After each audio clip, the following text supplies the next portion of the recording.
What's going on, crime fighters? And welcome back to the Film Cave, episode 8, man. What's going on, guys? Right, I know. She hadn't said anything from last show, so I think we're good. At least not yet. What's going on, y'all? It's your boy Knight. What's up, everybody? Logan Swish here. Hopefully, everybody's doing well.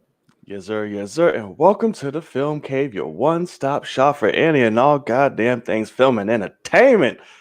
We welcome you guys. Thank you. This is actually a big one. Wasn't expecting this, but this is a big ass show, y'all. This is really big show. We had some shit drop. We had a movie come out, big ass movie come out, and this is exciting. I'm ready to get into this shit. I'm very, very excited. We want to thank you guys for joining us this evening, whether you are watching here live or on the trusted YouTube playback. We thank you for being a part and spending your time with us. All right, so guys, I'm going to explain to you the rules, how we get down here in the Get Down, and how you can be a part of it. But first and foremost, again, we always appreciate you guys stopping by. If you are new and you just like the shit we talk, if you just like having a good old time, if you find yourself just enjoying, with everybody in the chat and all that good stuff, the easiest way, the simplest way, and the best way to support us and to be a part of that is to hit that subscribe button. It is easy. It is simple. It requires just a finger, so not a lot of weightlifting, nothing. Just click, clack, and boom. Hit that thumbs up. Really helps the channel in this video reach a lot more people, and hit that notification bell to see our handsome faces upload some videos. All right, y'all. Hell yeah. Hell yeah. So, as always, we will contribute a good amount of time to you guys specifically to hop on the show, ask us some questions. You can do that now, later, whenever, any point during the show. Use hashtag AskFilmCave on Twitter to get your questions to us live, or you can join us here live via video. A link will be sent to the live chat for you guys to hop in on here, hang out with us, ask some questions. But there are some rules. So, how this works. What we'll do, I'll put the link in the chat. You guys are clicking. Everybody will be in the waiting room.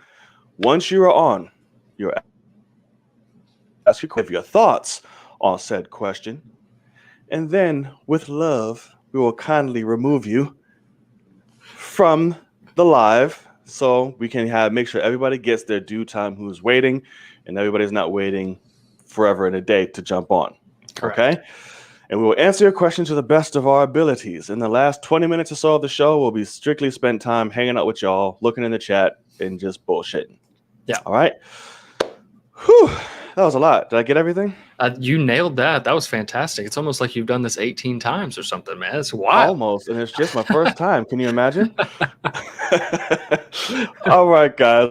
Let's show for you guys tonight. And as always, here's the deal. Me and Logan are a couple of fucking nerds. We love talking about movies any and all day. And we can do it for that long, too. But there's a few things we're passionate about that we like to talk about that are outside the world of film and entertainment, but sometimes it rears its head in there anyway. So, Logan, in what kind of fashion are you going to get it this time? It is traditionary fashion. There you go. You can lead us out there in the world. What do you got, brother, if anything? Yeah, I got a shout out to the Baylor Bears, who are my hometown. That's my hometown college. My grandparents were absolute diehard Baylor basketball fans. Sadly, my grandmother passed away in October, and so they are no longer with us because my grandfather passed away, I guess, 2.5 years ago, something like that. But the men pulled it out. It was pretty crazy. I'm actually, it's very interesting that all of a sudden it seems like the men's team is unbelievably great. But yeah, they absolutely dominated NCAA tournament, and they defeated Gonzaga last night for the NCAA championship. Just want to give a shout out because I mean, hey man, it's a national championship coming to Waco, so let's do it. There you go. Well, congratulations to you, sir. Or in order. Well, thank you. Of course. I don't have anything major. Well, there's two things. Okay. One, we'll talk about my Nets are pretty hurt right now. They're in bad shape. That hurts. Yeah. Dealing with a lot of injuries. James Harden is now hurt. I think he has a hamstring tightness or some hamstring something. And of course, KD, everybody's out. I don't think this will affect us. I think we'll come back in the long run. Hopefully. Yeah, no, would be good.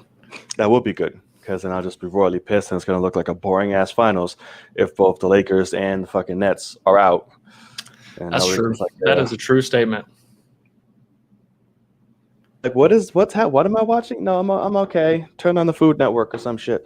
But so that hurts. That sucks. Not a huge story, but that's just where my feelings are at right now. Yeah. But speaking of feelings, and surprise, I'm gonna throw this on your ass. Oh God. Yeah. So a particular actor is trying to take advantage of a certain movement. Oh man. To get some shit done. See, I had to sneak this in on him. Everybody, Logan's a little sensitive to anything Snyder Cut now, so I have to sneak it in. What I mean, it's not Snyder Cut, but yeah, it's not, but it's like, a little tie-in. We didn't need Logan's side of the screen going black. I don't know if you do this ahead of time. So, Joe, was it Magnianello, whatever the hell, that guy. He is trying to champion for a Deathstroke HBO Max. Is it serious? Or are you trying to do the film? It doesn't matter which one he wants. Touche. Okay, bet. So, whichever one's cheaper, I guess. Right, I guess. He's trying to champion this off the success, whether this motherfucker over here wants to admit it or not, of the Snyder Cut. So now he's like, listen, give me my shit. Everybody wants it. Everybody loved the Nightmare thing. It was pretty cool. Yada, yada, yada. Give me my shit. Obviously, this isn't a huge story, but I find it interesting. Because obviously, why not try to champion this beforehand? But I guess use the momentum. Got it. Do we feel, because it's not Snyder thing to whatever, it'll be its own separate thing if they do that. Yeah. Do we have chances for this actually being a thing if championed hard enough? I mean, to be perfectly honest, if they were going to do a Deathstroke movie, probably a movie would be cheaper. A 2-hour event, not a 10-hour event. Right. But Deathstroke could be pretty cheap to do. Very grounded character. Not a lot of, obviously CGI, blue screen, everything is going to always be involved, but that's not the most expensive part of things anymore.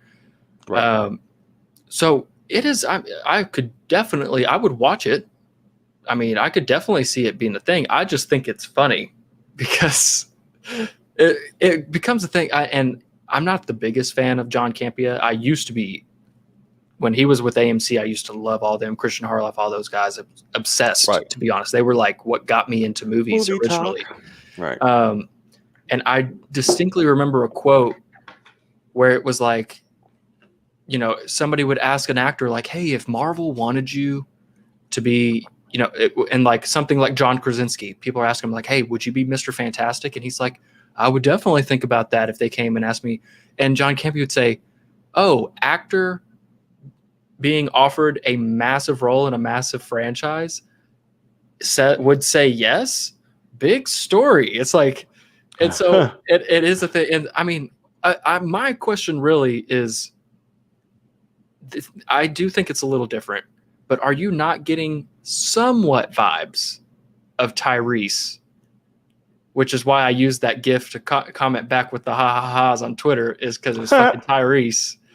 Because when he wanted to be Green Lantern, we were all like, shut the fuck up. Like, we all knew, none of us wanted him to be Green Lantern, but Right. You get small vibes of that with this situation.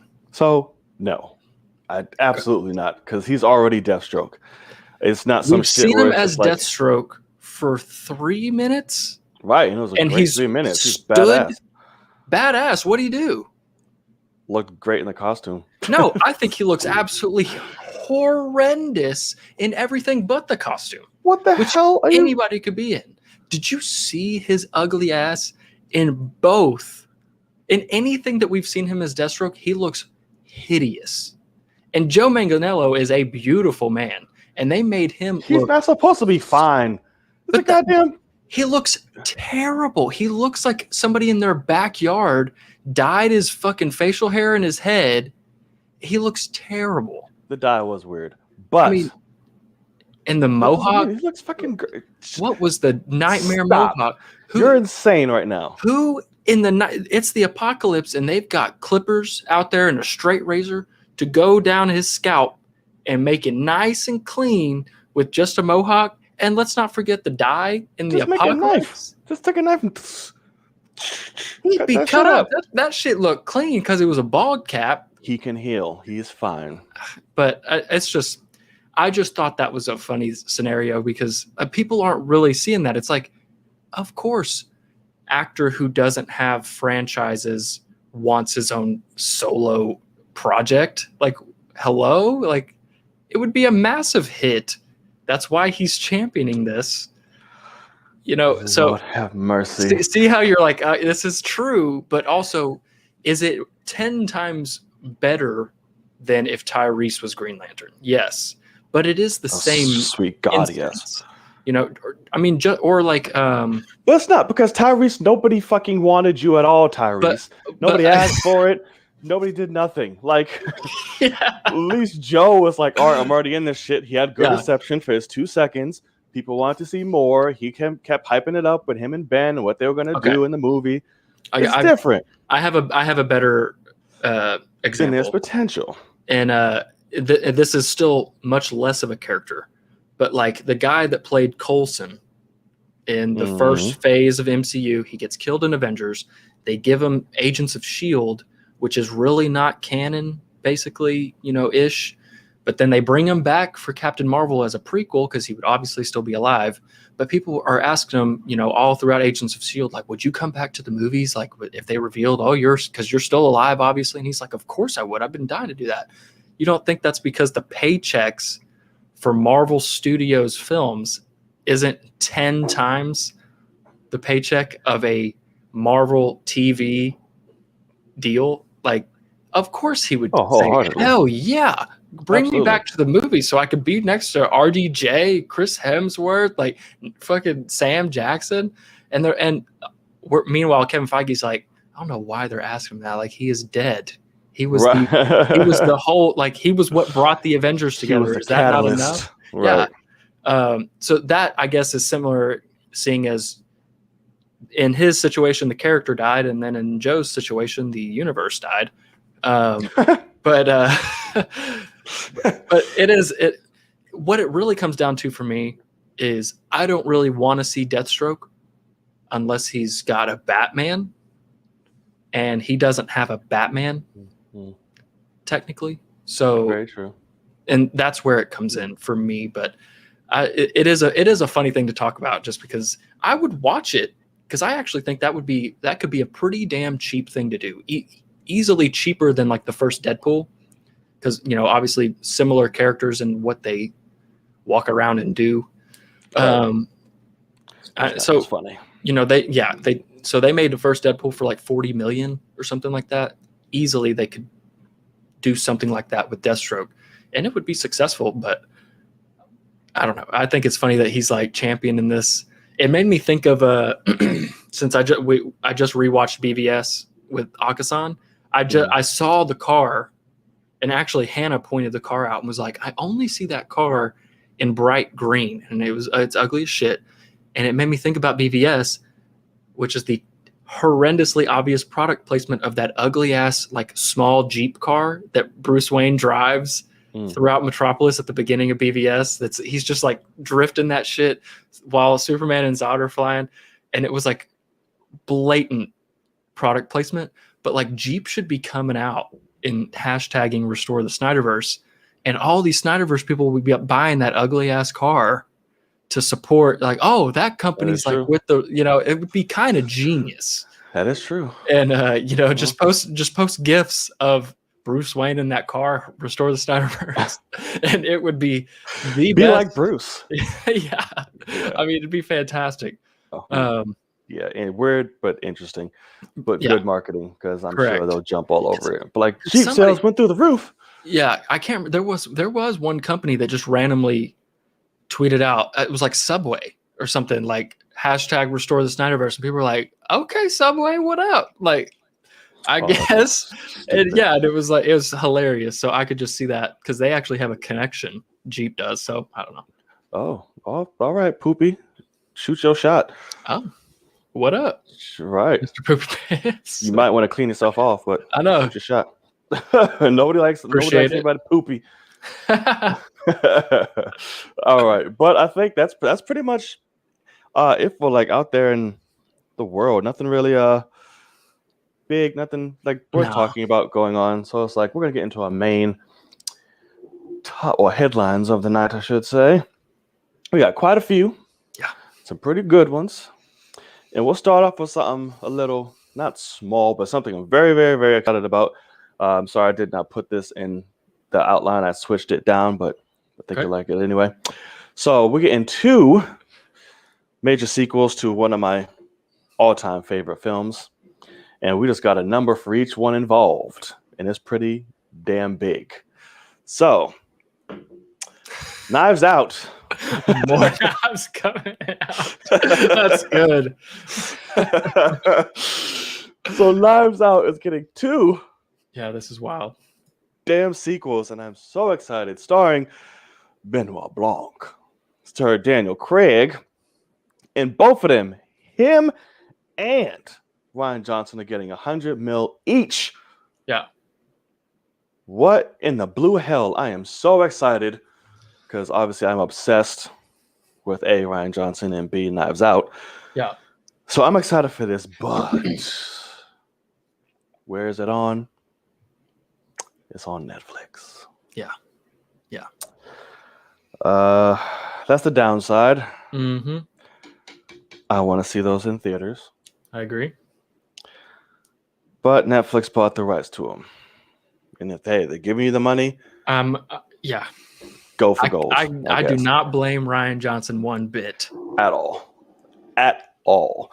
Because what? They paid $430 million for it? I've got the numbers right here. So this is insane, is what it is. So Ryan Johnson inked a $469 million deal for Netflix to buy the rights of Knives Out, 2 sequels, and guaranteeing that both films at least get the budget of $40 million, which is the same as the first one. So one thing that you're missing, John, so Ryan, Daniel Craig, and then also Ryan's producer partner that helps him make every single movie he's ever made, whose name is Bergman, last name Bergman, Ram Bergman.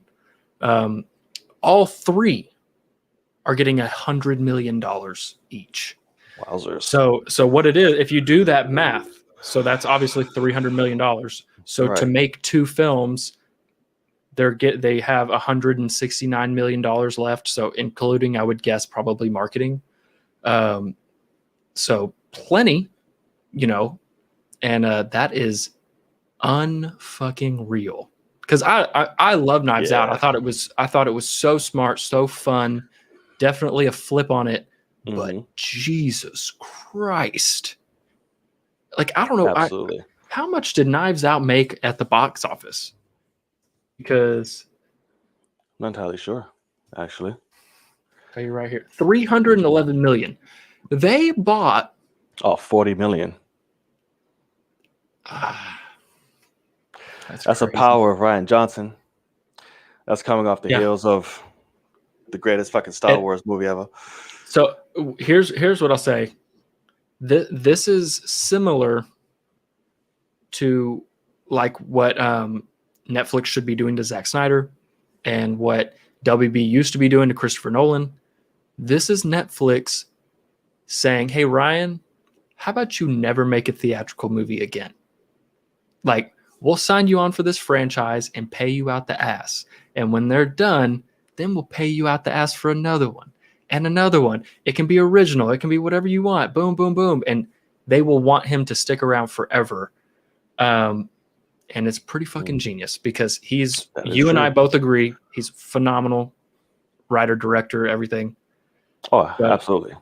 But that's a lot of money, man. What are you thinking? I'm incredibly fucking excited. I cannot wait for this.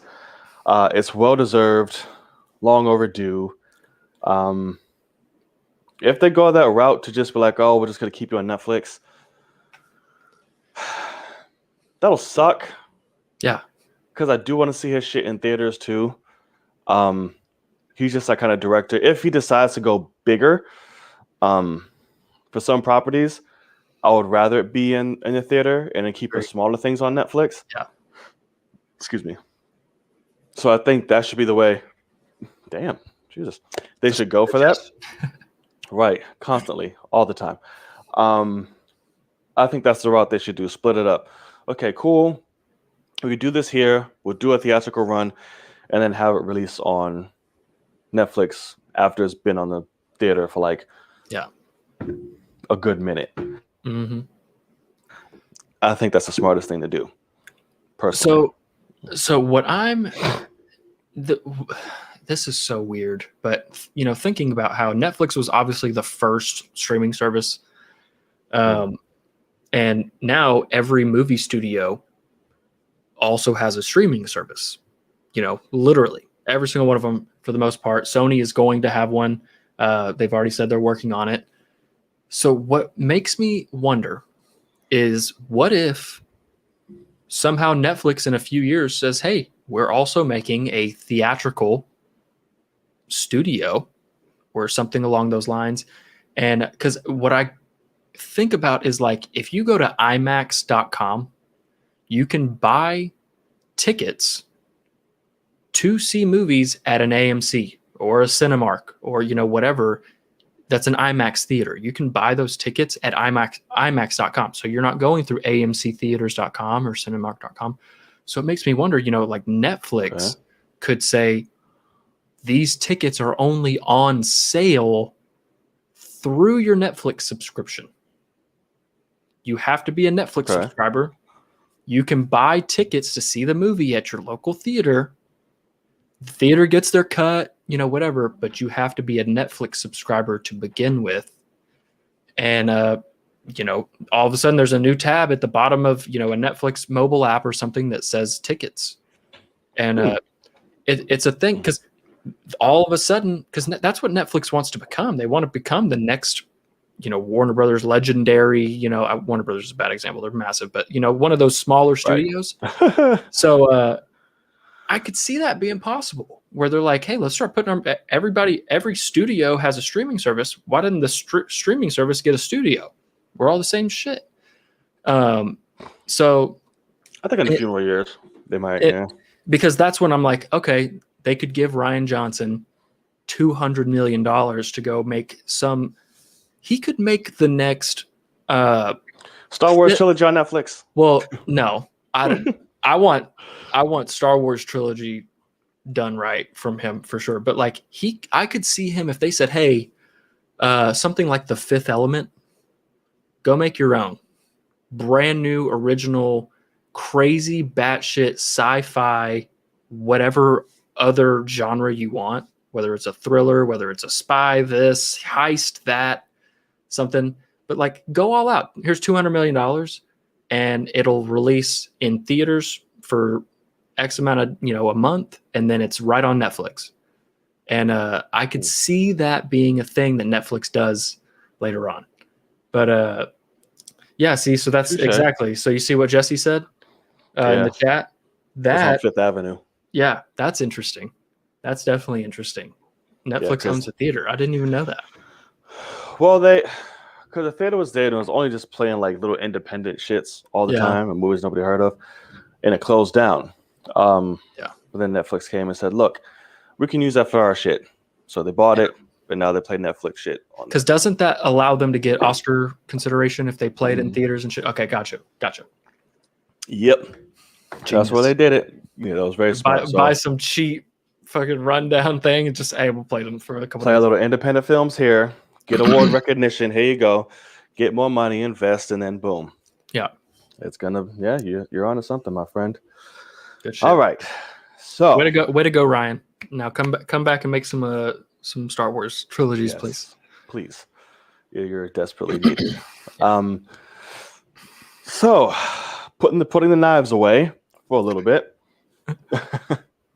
Some puns. Yeah. Another one that okay, so a trailer dropped. That was pleasantly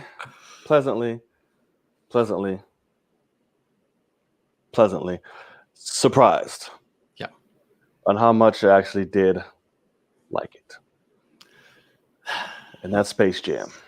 So weird. Y'all, this surprised the fuck out of me.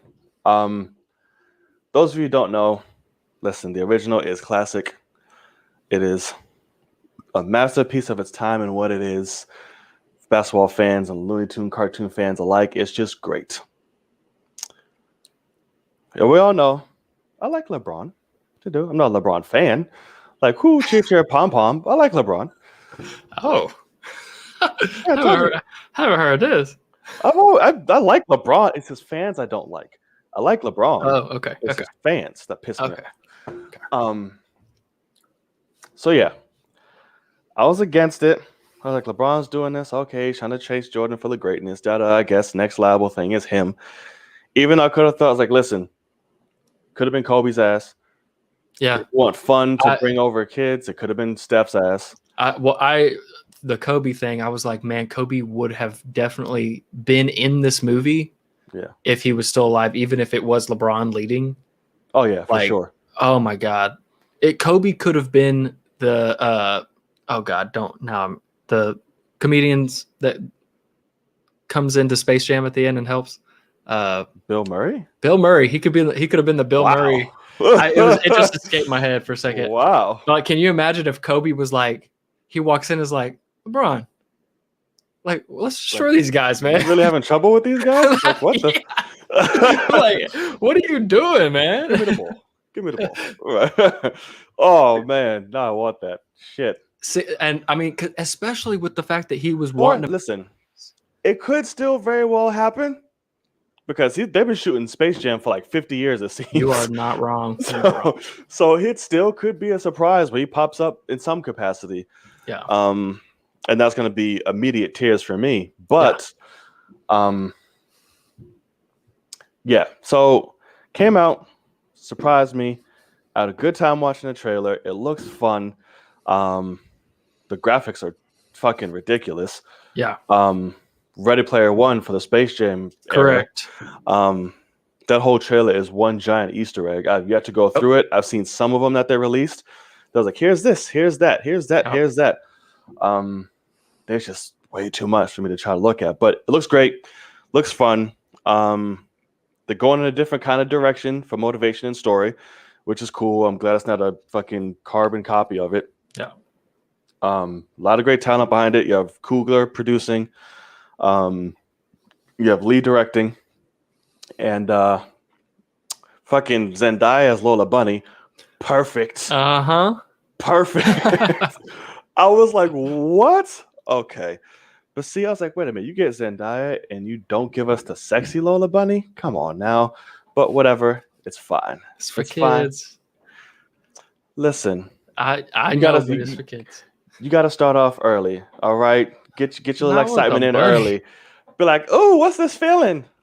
But like, that's attraction. That's son. a rabbit, son. But no, so one thing that's crazy to me, budget. Have you heard what the budget is for this thing? No, but I imagine it's fucking ridiculous. $162 million. That's it? 162 million. They make Black Widow for 150. Oh, that's true. I expected a lot more, to be honest with you. Given the spectacle of it, I expected more. But so, I mean, I'm right there with you. When it comes to the trailer, I thought that this thing was going to be an absolute disaster. Like, because especially when I heard, like, because LeBron it had been talked about for years, and he kept saying, I'm not doing that. I'm going to be made fun of forever. Like, talk about something that's going to ruin your legacy at all as you go make some terrible Space Jam knockoff. Right. Following up Jordan. And people already trying to be like, bro, you're not Jordan. You do this and you fuck up? Oh, God. Exactly. So, but when I tell you, and I will admit, I think his acting is terrible for the first half of this trailer, at least, like before he's actually in the Space Jam game and like in that world, like when he's running around with his fake kid, it was so bad. It was so I don't think so. I thought it was horrendous, but because I saw him in Trainwreck. Wow. And he was great in Trainwreck. He was great in Trainwreck. So I'm thinking about that where I didn't even like. I was like, oh, I can watch him. He's acting. And in this one, he's just like, oh no! I'm like, oh God! Like the reaction to his son being taken was a little dumb. Was a little late. It's like whoop! Like 20 minutes later. Dumb. I was like, wait. Like, what the fuck are you doing, man? Right. But you wait a little late, brother. But all right. But once, like literally, as soon as he gets sucked into the portal and he has his Doctor Strange moment of flying through the shit and the different worlds, cool. And like Westeros and Wizard of Oz, Wizard of Oz. Yeah. And I mean, it was great, and it is funny. Like you and I are Looney Tunes. You know, that was our childhood. I am interested in the childhood of the kids today who don't really have that. Where are they in this?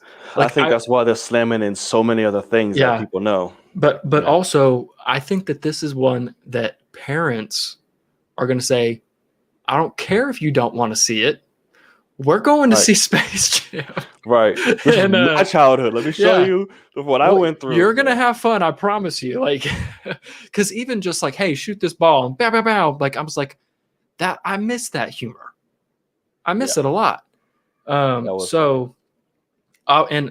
really the CG, unreal. Like LeBron, I guess is set. Great. I guess LeBron is literally on a blue basketball court in a giant blue room, and it looks fantastic. It's literally LeBron by himself in a blue room in a hoop. Yeah. It's like a it's the Jungle Book of basketball. Right. Like he's just running around with boxes and talking to people in blue suits. But yeah, I mean, the NBA stars are there too. They got a motion cap. So that's true. Tristan Thompson, Anthony Davis. Yeah. Is Tristan Thompson, is it? Tristan Thompson is fire. Yeah. Anthony Davis is the hawk dude. Clay Thompson. Who the fuck did I say? Tristan Thompson. The trash center. Yeah. Clay Thompson. Jesus. Good catch. I didn't even catch that. I was like, Tristan Thompson. I was like, he got lucky. Yeah, no. Who the other ones though? I wonder who the robot is with the handles. That's Dame. Is that Dame? Okay. Yeah. That's Dame. Who's the WNBA player with all the fucking arms and shit? Diana Taurasi. Okay. Yeah. And there's somebody else I'm missing, right? Or is that all of them? AD, Clay, yeah. Diana, Dame. Is there a fifth? There has to be a fifth, right? There has to be a fifth. Anthony, Clay, aka Tristan. let me see cast here. Maybe I can see because there was Kyrie. There was Water. Who was Water? That's the fifth one. I see Kyrie on Google's thing. Is Water Kyrie? Possibly. Let us know in the comment in the chat right now if you guys know who Water is. I do also see woman's the bird, is the eighth whatever limb thing. Anthony's the bird. Dame's the speed dude. Clay's fire. Water is the last one. I don't know who that is because they really didn't show his face much. Correct. Because they all look like their character except for Water. I couldn't tell. Right. But we'll see. We'll find out, I guess. Possibly Chris Paul. I could see him putting Chris Paul in there. Maybe. Or Draymond. Draymond is a fellow. Or D Wade, maybe. I don't think D Wade's in it. No. But I did like the little the little callback with Like, LeBron and Lola, right? Like, ding! I was like, oh, that that's was hot. awesome. Yeah. Yeah, that was dope. See, and that's that kind of cheat. Like, that's the thing. Space Jam original is classic, straight up cheese. Oh yeah, Giant block of all the cheese. good cheese, And and cheese with a little extra, just fucking grated on top. Just there you go. So I'm interested to see what they do. Like, I could see the kids seeing this and going, "This is garbage," and all the parents are like, Like, "This takes me back, time, son. Yeah, Right. yeah. This is our time, Like, boy. we're What you having mean? fun. Right. A great time. But I'm with you. the question is, over or under 50% Michael Jordan either shows up or is referenced in this film? Oh, he's referenced. I guess this isn't confirmed, but I asked in my video if this was a sequel or not, because I was like, the Looney Tunes should go, hey, we did this with MJ. Right. You know, and so I think, and everybody said it is a sequel. So that tells me, I mean, Bugs is going to be like, yeah, we dominated, like, you know, decades ago or something. Or, I mean, but we had this one guy, you might know him. I don't know. So only thing that makes me think MJ won't show up is, from what I hear, they obviously have respect, but like, MJ does not like LeBron because he's the closest to him. He's not. That's the one everyone puts to his ass. But that's why he's annoyed. Understandable. Because we all know who he picks. He picks it a million times already. Kobe. Not LeBron. Kobe. But okay. You say, okay, you better not be questioning the GOAT on who his pick is. Oh, sir. I don't know who LeBron's pick is. Oh, because he's not the GOAT. Duh. So, well, MJ. It's like, he's the closest to me. My little brother right here, the Mamba. That other poser dude trying to come up and ask and beg for all the I'm the chosen one, I'm the next one. That's this guy and all his fans try to put as the GOAT. Ooh, chosen one was not him. Chosen one was not him. Was not who? LeBron? I agree. No, he was not the one that was given the chosen one nickname in his junior year of high school. Whatevs. That was the ESPN commentators watching his high school games live on national television. Listen, the two GOATs are Jordan and Kobe, and that's There's two? And the discussion. Yep.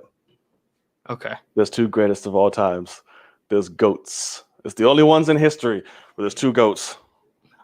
Jordan and Kobe. That's it. But anyway, that's not what this is about. No. You shut your hole. There's you blind ass witnesser. There's two Space Jams. I wonder if they asked Kobe back in the day. They could have. Probably not, but Kobe wasn't gonna do that shit. Kobe wouldn't have done it, but MJ would have been in that shit.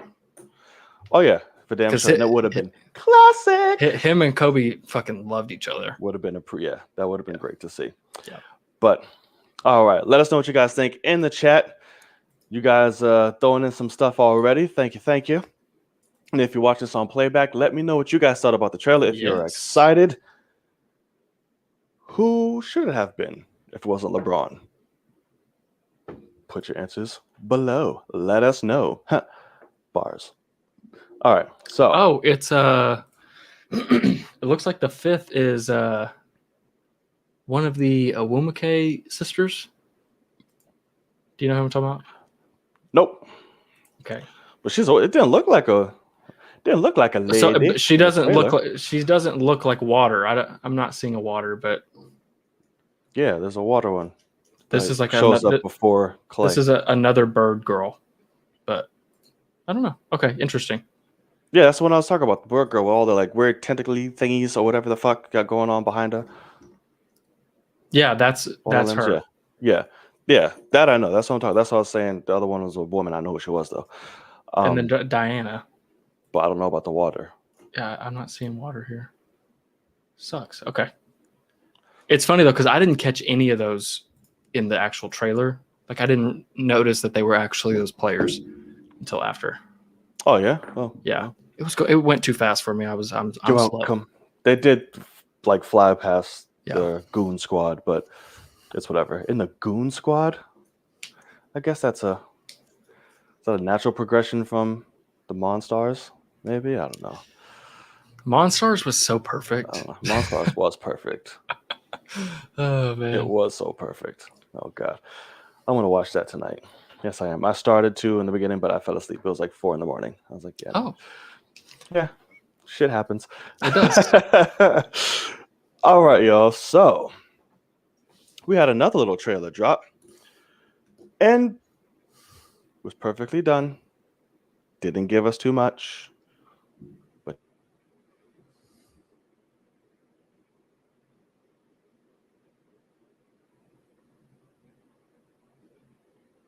Is he paused for you?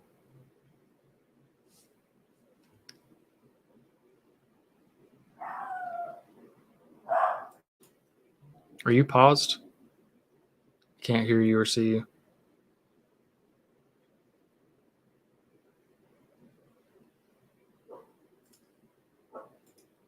Okay, he is frozen.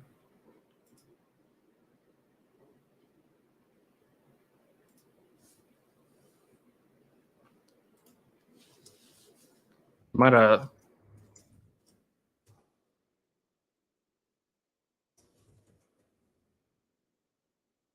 Oh, he gone. Penny's screaming in the background. Oh, Knight's coming back. What up, Eric? What's up? It's the Monstar. Did y'all hear Penny in the background? Hannah just got home. That's why. As you can see over here, I have Tony Stark snapping. I have the Infinity Gauntlet. And then I have the Nano Hulk Gauntlet. And then over here, I have Cap with the hammer. I have another Infinity Gauntlet. I have Star-Lord. And then I have the Infinity War and Endgame vinyl set, if anyone was wondering. I also have Kobe jersey cut out of metal. And more on the way. So, if you were ever wondering, there you go. And he is back. okay, I'm back. What happened there? I don't know what's going on. So I got a new Wi-Fi service. I got Fios, and it works beautifully everywhere else. But sometimes, like on my laptop, the Wi-Fi It's not goes in happy. and out. Gotcha. Right. So that was the times where it went out. Fun. So right, good times. So as I was trying to do before I was rudely interrupted. Correct. What is this? All right. So Loki dropped a brand new trailer for us all to see. And thank you, Eric. Good to be back. So it didn't show us much. It really wasn't like a huge, like memorable trailer. At least for me. It was nice. We got a little more of a backstory. Like I said, we have the fucking time cops of the MCU, which is great. And they're basically, listen, you took the Tesseract, you fucked shit up. You're gonna correct it, brother. So let's go. Which is cool. And other than that, it was just a bunch of other cool shots and shit like that. Like we saw him on Asgard and all type of. So just really 2 minutes of like clips flying by. But what did you think? What did you gather from it?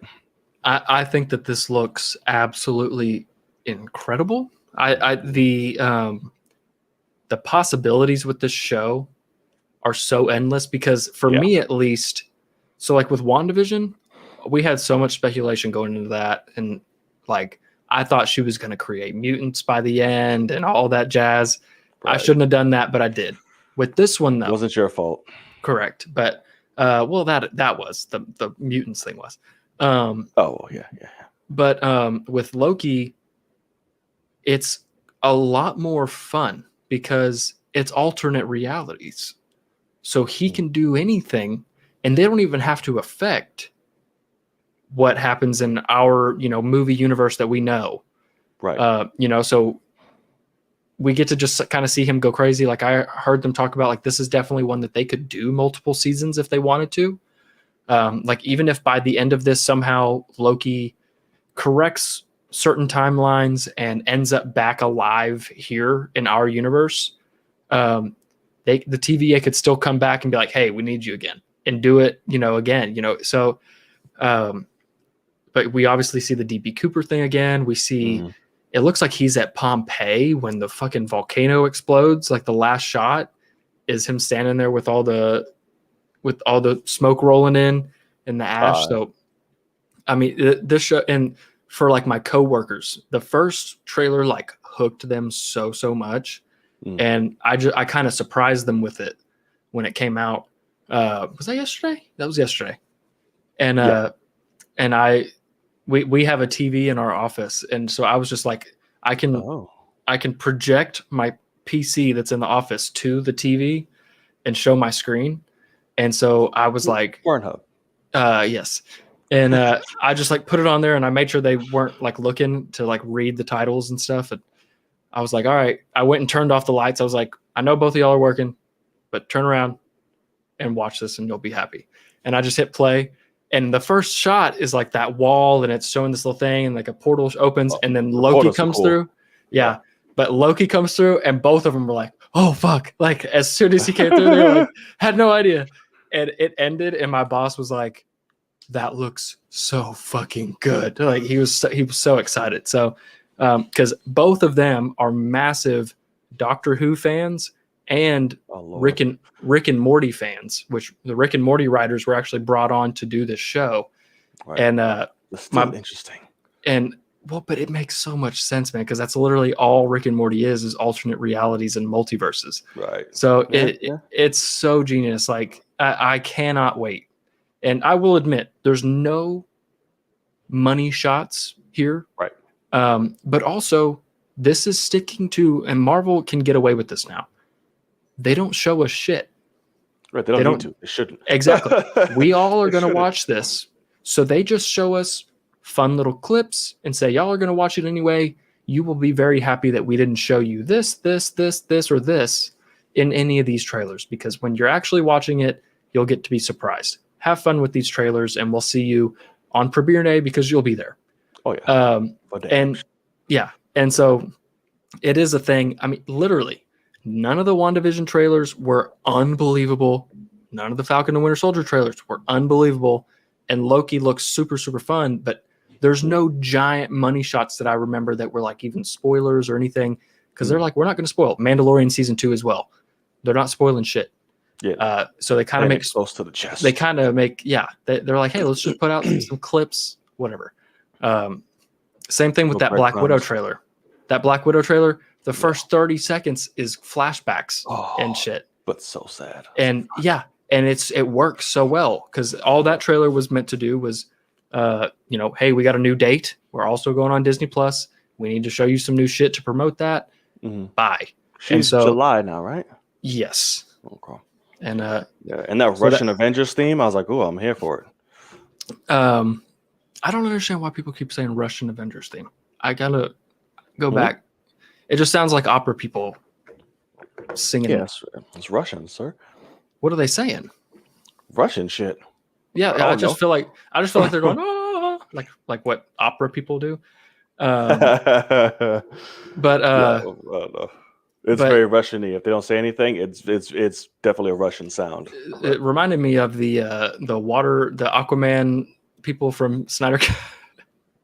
They're just. Don't do that to them. That's still so random. It is. It makes. I understand the purpose, but it's just like, doesn't need to be this long. We get it. He's worshipped. I'm uncomfortable. put them in slow motion while they sing. Anyway, right. But no. So these trailers, it is a thing that, for us as reactors, I wish they would give us more sometimes. Yeah. But also as reactors who watch shows on camera, I'm also kind of happy that they don't reveal anything. Right. So, that's where I'm at. It was a good ass trailer, though. I enjoyed the hell out of it. It was a great ass trailer. In terms of like just giving us what we need. Yeah. Correct. Exactly. It got the job done for sure. Loki, Tom looks like he's killing it again as always, and You think you can out mischief me? I was like, ha. Yeah. That's pretty funny. So yeah, I can't wait for that. Loki's about to be a guaranteed hit. And something also that I didn't put on here, which was just really cool to see. We could jump into really quick. There's not a whole lot to really dive into. Was the Mortal Kombat, the Meet the Cast? Oh yeah, was really cool too. Yeah. I really liked. I cannot tell you the levels of fucking hype I have for this movie. It's ridiculous. Like, like every time I just think about it or see it, like I'm goosebumped all over again. Like I can't. Like just being such a massive Mortal Kombat fan and seeing how serious they're treating it, and to hear them talk about that during this Meet the Cast. Yeah. Like it's not just a video game, bruh. Like, it's so amazing what they're doing and putting into it. But I found my first dislike. Okay. I didn't believe people when they said that fucking monster thing at the end was Reptile. I was like, why do people think this is a reptile? This then not even what it looks like or whatever. It's a reptile. Is it? Yes, because even in the Meet the Cast, they have him doing the invisible thing, going in and out of cloaking, and he's agile and moving and shit. Because he goes up against Sonya Blade after a little bit, and she like throws a knife on him, and like half his like cloak thing goes away. I'm like, no, that looks so fucking horrible. Why is that reptile? So I'm like, that hurts. Like even in the video games, I hate the redesign of reptile. I hate it. Just keep him the original. Keep him the ninja. You can make a little lizard mask thing or whatever. But actually making him a fucking reptilian, like this is just so stupid. But listen, one negative thing out of a sea of greatness, I'm fine. I'll get over. For me on that, obviously I'm not as diehard of a fan as you, but like he's one of my favorite characters, so it hurts. Oh, is he? Okay. Yeah. Because for me, it's like the vast amount of characters that they have, it makes sense to kind of like let's deviate because he looks very similar to other characters because when you in the vast general audience point of view, and so they're like let's so like let's go ahead and just make him look vastly different. Also just throw in another CG character because why not?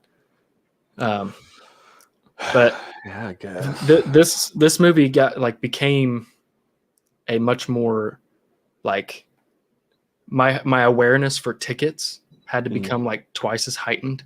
I'm on red alert. Well, because that movie comes out on what day is April it? April 23rd. The 23rd. So Thursday night premieres the 22nd. And on the 23rd, Friday morning, we're actually going on we just randomly planned a trip to go to DC. Going to DC. Never been anywhere even close to up there. And we're going to DC, whatever. But all of a sudden I was like, what the fuck? What day is that? And I was like, oh no, I was like Thursday night premieres the night before. And we're supposed to be going and staying with Hannah's best friend who lives in Fort Worth. We're going to stay at her apartment because she's also coming with us. So we're going straight to the airport Friday morning and going out. And I was like, we gotta see Mortal Kombat in Fort Worth, like Dallas, Fort Worth area.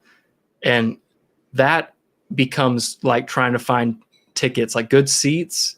Yeah. That's like New York City level of like people watching. And I was like, oh fuck. And so I'm now on insane. I'm on red alert and it was funny though, because I told Hannah, I was like, we're gonna have to see this here. Like, you think that'll work out? And she was like, yeah. And she was like, here, let me ask Alyssa. And she texted Alyssa and like, we're gonna have to see this movie. And Alyssa was like, that's perfectly fine. You better get me a ticket. And I was like, okay. So she wants to come too. Legit. And it sucks because COVID fucked it so hard because you best believe I still believe it's still gonna do great in the theaters for the moment that it has, because Godzilla vs. Kong is fucking killing it. Yeah. So there's still potential. But this hands down would have been the biggest R-rated film of all time if COVID was not there. It's not hard to beat, brother. It's not like an astronomical $1 billion. What do you mean? Oh, I keep forgetting about the fucking Jokers and Deadpool. Ooh, $1 billion? Yeah. Deadpool 2 didn't the first Deadpool or the second Deadpool broke $1 billion. It surprised me that Joker did $1 billion. I completely forgot that. I know that is wild. Okay, no, you're right. So Deadpool 2 did 785. That is hard to beat. Yeah, They're not going. But, fuck. Listen, I wasn't counting it out. How much hype was behind this? I wasn't counting it out. But $1 billion, it would have done well. It would have done well, but it wouldn't have not $1 billion. Yeah. God damn it, Joker. Who the hell knew? How? I know, man. Fucking best actor Oscar in that movie too. Killing me. But I'm like, all right, that movie's good so for you. good. Yeah, it was. But yeah, so Mortal Kombat, extremely hyped. Can't wait. Can't wait for Cole to be a second generation Scorpion or Baraka. Oh, man. They better not do Baraka. Well, you never know. He could be like, he could turn into a fucking Tarkatian at the end and be like, no, this is what it is. I don't know. But the 2 double blade on the fucking forearm, like that's a little too like, well, the mirror shot on the nose. The mirror shot. I know. They're playing with, I don't know. They're trying to get us, they're throwing us all over the place. Okay. Because they're doing the Scorpion thing, but now he has blades on the forearm, and I'm like, what's happening? Well, Who are you? I think I said this in a previous episode, but what immediately tells me he will become Scorpion is that Scorpion, who is arguably the most known character besides like him and Sub-Zero, Scorpion, the actor, is very old. You know, he's an older gentleman. Yeah, he can still kick ass and move. But Sub-Zero, the actor, is very young, very similar. In terms of sequels and stuff. It makes sense to, Sub-Zero kicks ass, takes names in the first one, probably kills Scorpion something, possibly. And then this guy has to take up the mantle. I guess. It would be dope as fuck. I mean, come on. Dope. I'm like, I'm very curious how that story would be intertwined and why. Yeah. But we'll see. I'm here for all of it. I don't care, but I just want to know how they're going to do that. I also don't really get it though, because we haven't seen it in film, like in a clip yet, but doesn't he get like armor? Like Cole, like. Yeah, his whole body's like armored up and some weird shit with the 2 thingies. That's why I'm like, I don't know what. So yeah, I have no idea. I don't know who the hell you are. Yeah. So I'm just like, I don't know. It's, we'll see. Yeah. And Mortal Kombat, I trust. I still cannot find that fucking song, the trailer music. I see the trailer music. I have it, but it's not available on. I want the specific one for the trailer, like with the Mortal Kombat song cut in it. And apparently that's just only used for the trailer, that part and all that shit. Yeah. Hate it. Give it to the people. Give it to the people. Yes, Ronin Sonata is the perfect Scorpion. Okay. So, on to some kind of serious news. So, I didn't put this in the other one as well. I'm sorry. Okay. On the updated one. Gotcha. We've got some new tell. We're not going to go through the article. I'm going to put that in a separate video, which will probably be out tomorrow. So be on the lookout for that. Because it's a lot to go through, and I don't want to put that all on here because this will be like a 5-hour show. Yeah. So Ray Fisher is finally talking. But the story that came up before all that, which I wanted to cover, which further cements Joss as an asshole, he threatened Gal Gadot. Threatened her whole career. Gal Gadot. How do you threaten a face like that? Just look, what's wrong with you? Anywho. So we did that for her and both Patty Jenkins. So, and Will Witness says that Joss told Gal he's the writer. She's going to shut up. Jesus. And say the lines, and he can make her look incredibly stupid in this movie.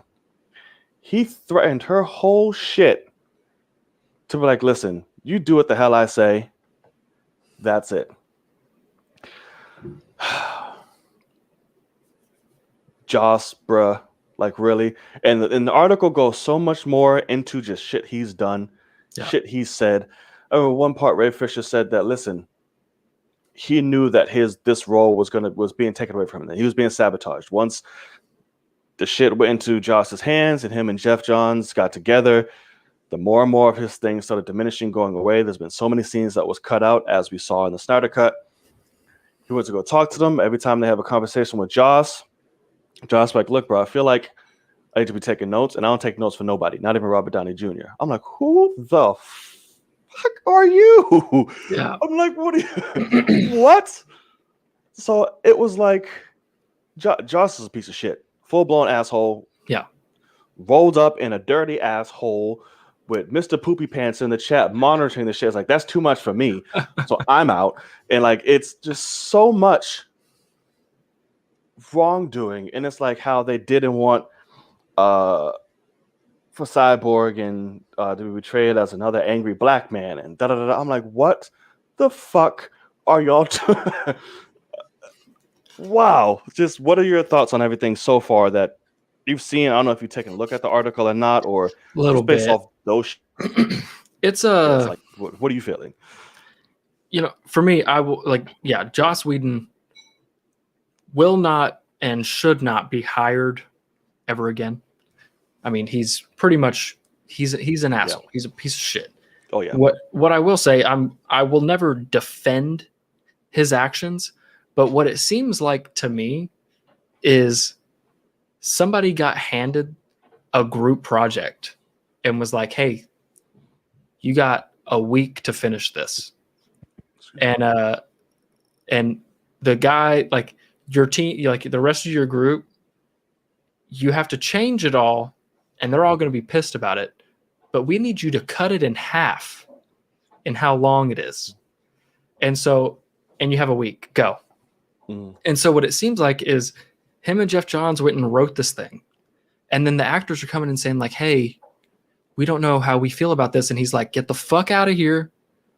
He's like, I got one mission and one mission only, and that is to get this movie out. It's going to be shit. Fuck you, pal. But don't be an asshole. Well, but I put literally half the blame on Warner Brothers. Because especially if there's anything COVID taught us, they could have fucking pushed Justice League's release date 6 months. Mm-hmm.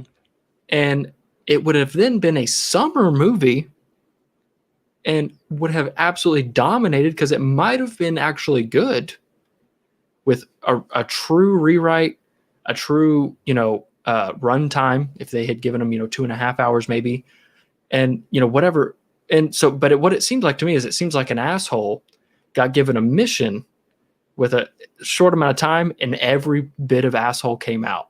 It was like, I don't give a fuck. Like right, Gal, a misogynist, asshole, dick, everything. Right. And like, he's like, Gal, I don't give a fuck what you say. He's like, I could write in something to make you real stupid if you want. Like, please get out of here. Like, just, I'm trying to shoot this shit and get gone.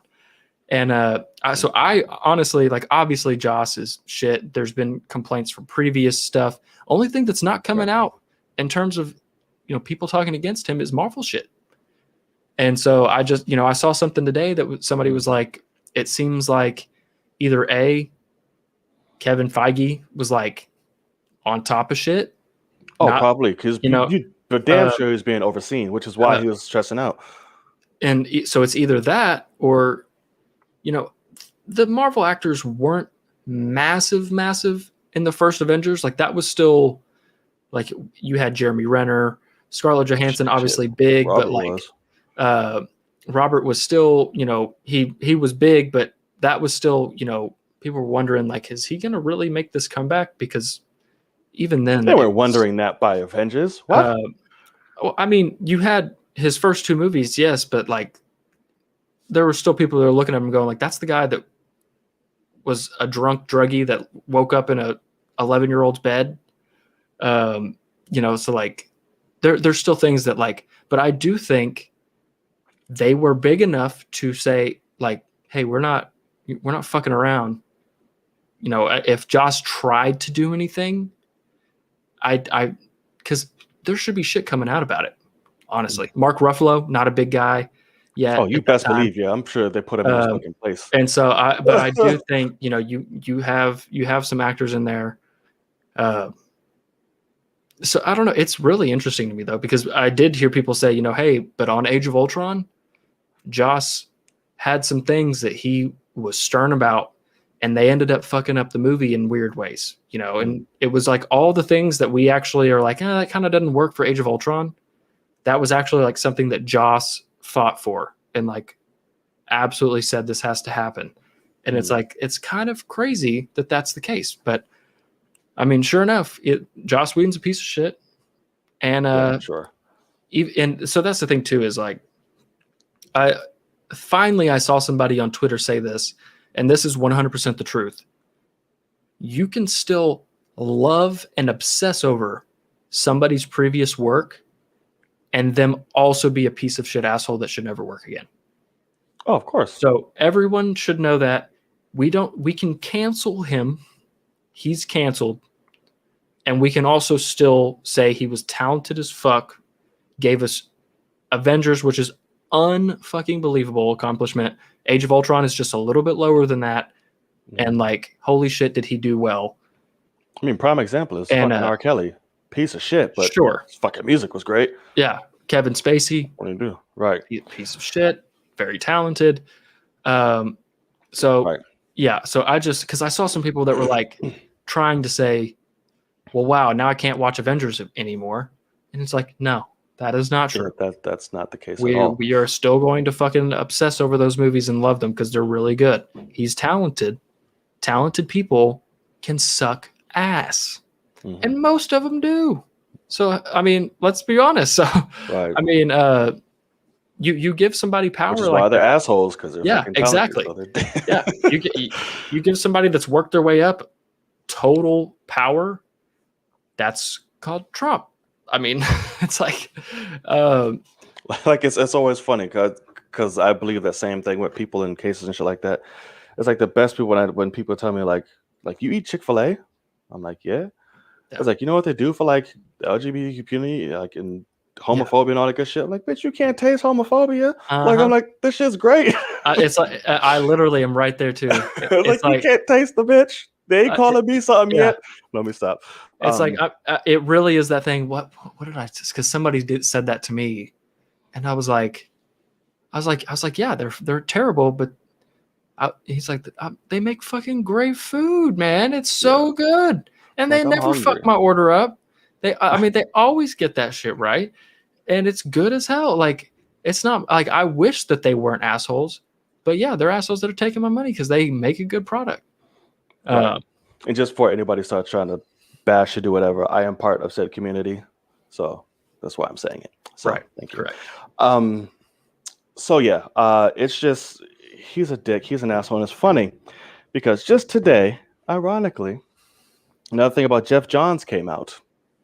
Joss's little ignorant ass partner against I don't know what this fucker's name, but the one that everybody gets wet over in Bridgerton, Reggie J. Page. Oh yeah, whatever the hell. Yeah. He auditioned for the role of Superman's grandfather in Krypton, the show Krypton that was on Sci-Fi and all that good shit, which apparently is great. Never watched it. But however, Jeff Johns already said Superman could not have a black grandfather, so he was not cast. I saw that quote. I'm like, what? But yet he has a black grandmother in the show, a great grandmother, one does he? Grandmothers. Yeah, apparently my friend is obsessed with the show. Okay. And all that. So it was like, and apparently she was the one in Snyder Cut who was the first one to go up, the first Amazonian warrior to go up to the mother box. Oh yeah. The black woman. She plays that role. Oh, cool. So I'm like, you did all that just to give it? I'm so confused. But that's still some ignorant shit. Like, yeah, he can't have black grandparents. Sorry. Bye. It's like, come on. Who plays like Kal-El? What's the actor? What race is he? Kal-El's not in the show. Okay. It's about his grandfather. Yeah. Okay. So it's Jor-El's father. Is he? He's white. Yeah. So that was the thing. Whenever I heard this quote, mm-hmm. I was like, that sounds like somebody's taking a quote out of context from a white person and kind of twisting it. Because if he's looking at it and going, we've already cast this white guy, we have this black woman as the grandmother, we can't also cast a black man for the grandfather, because then nothing will make sense. And so like, I feel like that's like, there's a chance that that's all he was saying, but also he could be a racist asshole. I don't know him personally. That was part of the Ray Fisher article too, by the way. So chances are high. But it was just when I first read that, I was like, that possibly sounds like they already had the lead of their show probably cast, and that lead was not black. And so they were like, hey, we might not want to double down on the black grandparents because people are going to be expecting some adoption storyline halfway through or something. Because right. I mean, I don't know. Maybe Tony in. We took him in. And right, who knows? So it really, I have no idea. That's the thing. Out of context, I didn't read it. I didn't read that part. But when I first saw that quote, I was like, that sounds like the part of me, like the white guy in me that's like terrified of possibly one day getting canceled because something I say, somebody cuts out the first half of my sentence, the end of my sentence, it just takes something, they're like, racist as fuck. And it's like, please listen to the whole thing because I was not. Racism is great. Like, what? Well, my quote was, I hate motherfuckers that think racism is great. Exactly. Right. So, I mean, it's one of those things. So, like, YouTube star supports racism. Yeah. And you could also say it's, me being a white guy defending a white guy. And then all of a sudden I'm a racist. But it is my immediate thought of like, what if he's a business guy and he's like, why do you thank you for your, audition. You're great. We've already cast this woman as the grandmother and the lead, who is your grandson. We got to make sure that this makes some sense in the lineage. That's it. Right. We'll cast you somewhere else down the line. I don't know, though. I have no idea. I don't know. If, like I said, if Ray Fisher's saying it, it's most likely some also, shit. Ray Fisher wasn't on Krypton. He wasn't in that room. So no, of course not. But that's John's life. Who knows? So that's what I mean. Is it sounds like somebody was like, "Oh, well, this one guy did a great, audition, telephone. And now he's a big star on Bridgerton. You should bring that up because we didn't cast him because he was black." And it's like, okay, but yeah, it didn't make sense. Let's leave that out. Like, I could be completely wrong. Only time will tell. That is correct. Yes. If he comes out and is like, he tried to whip me, then we've got a real issue. He whipped me off the set when I came. Can't be black. Get out. Kunta Kinte. Right. What the hell? Toby. Damn, right. Your name is Toby L. No, stop. Oh, right. Man. So just like, Jesus. It literally, I have no idea. That's the thing. I wasn't in the room. I don't want to defend it, but it does seem like that's a possibility. It could be. It could be. I hope it's not. But because Jeff Johns has not been distanced by Warner Brothers, correct? Like they've done an investigation and they're keeping him around. I think so. Yeah, nothing has been official yet. Yeah. This whole investigation hasn't necessarily been going in Ray Fisher's way so far. So everyone's still safe for the moment, except for Chuck. He's damaged. Yeah. But if you guys got this far, hey, thank you. We see you being very active in the chat. Thank you so much for that. If you're watching on Playbook, this is not sports. On playback, make sure you keep the conversation going. We definitely will be poking in and out and joining that ourselves. And hit that subscribe button if you like what you see. All right. So one more before we get into our main headline of the night. A little show premiered its 3rd episode.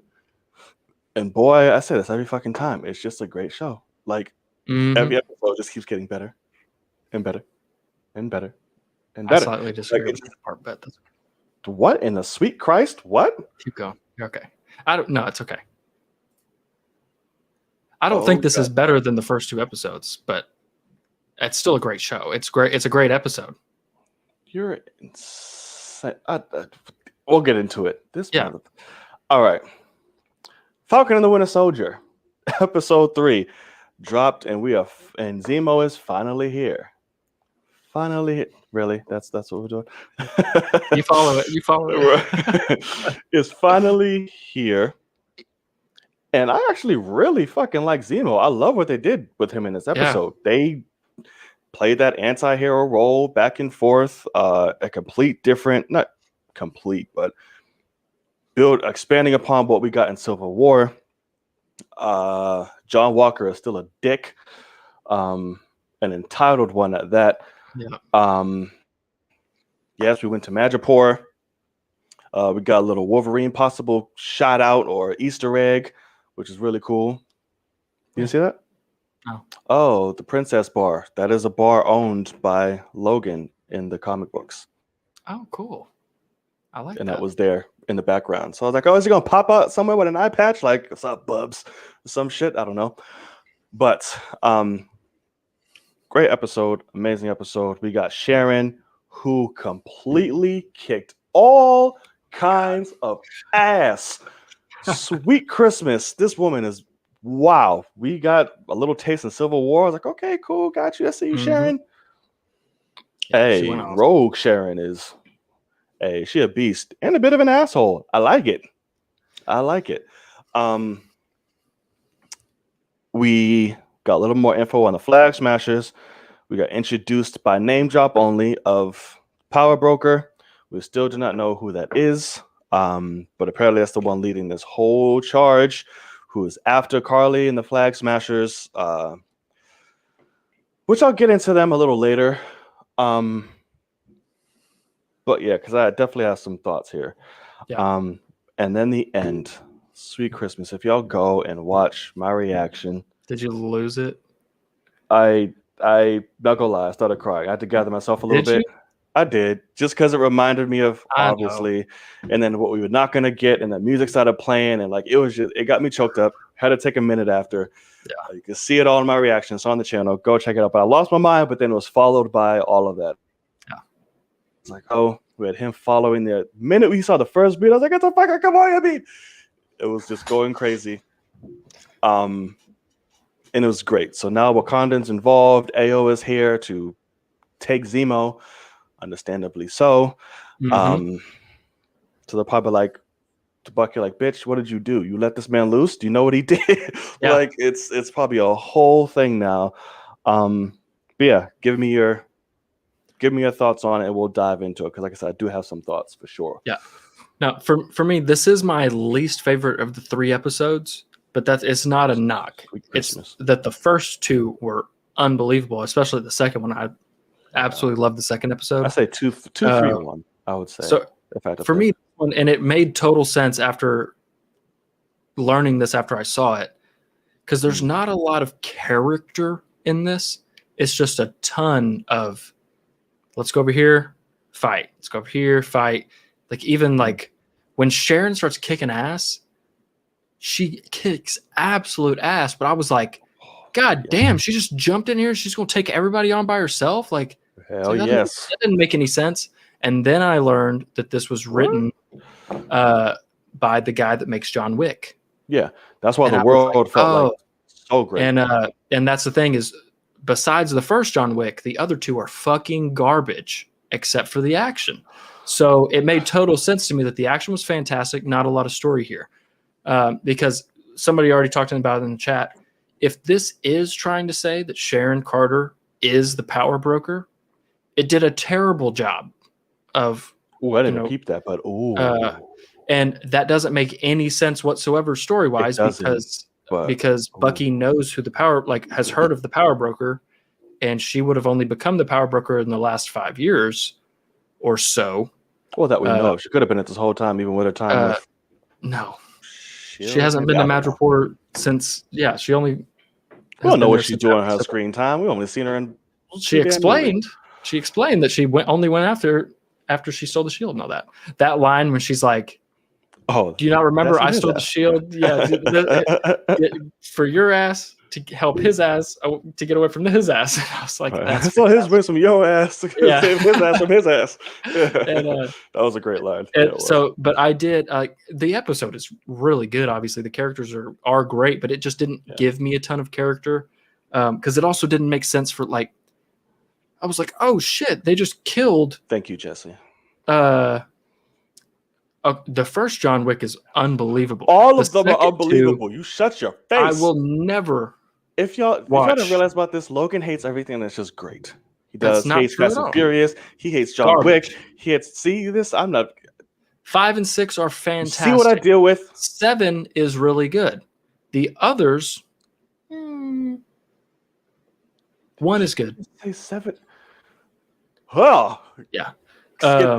keep going. No, I do like 7, but you definitely think 5 and 6 are better than 7. 5 is the best one. 5 is better than all of them. 5 is just great. Correct. But 5, 6, Okay. and 7 are fucking great. That's like that whole little. All of them are correct. amazing. That's why I never watched another one after that. Anyway, John Wick 2 and 3 are absolute trash. Anyway, This is insane. but what's the character, the old like short-haired lady that was like the mob bossish? Do you remember her name? But some shit. Stib, some shit. Selby or something like that. Selby? Yeah. But that. Sharon just snipes the fuck out of her. Right. For no reason. She wasn't going to hurt anyone. She was just telling the goons to kill. She was telling the goons to kill them, and then she just snipe her. Why snipe her? Right. Kill everybody in that room. No. So it was the character stuff didn't make sense. For in terms of story, but I do like Zemo. I like it's kind of a weird, they kind of rewrote it a little bit. That was so bad. Because I hate to say it, but like if you're rich as fuck, you've learned how to dance in your many, many nights in the club. And he did not learn how to dance. But apparently that scene was a lot longer. The dance I did was see longer. that. They cut it. I hope that's I want to see it. Special feature because Release that would be hilarious. Because it's Daniel Brühl dancing as Zemo, and it's supposed to be bad, and you can tell. But I like Zemo. I'm terrified of Zemo, which is really good. I'm stressed every time he's on screen because I'm waiting for him to turn. I'm waiting on him to turn, and I almost don't like that. That's why like the second episode's so good because I was never worried about anyone. It was just fun as fuck to watch, Bucky and Falcon go ape shit on people and they're arguing with themselves while they're, fighting other people. And it was just fun. This one now I'm like, oh God, they have to ask him and whatever. So that's where I come into, AO from, Wakanda. It's like, is Bucky really about to sit there and go, you can have him, but help us first? Oh, I'm sure. And she also becomes like a fourth member of this team because, oh my fucking God. Yes.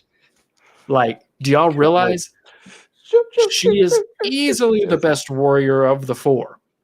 Like, oh yeah, she will fucking wreck everyone. And it was funny because my dad texted me and was like, is that girl from Black Panther? And I was like, yeah, she was in Civil War. She tried to fight Black Widow.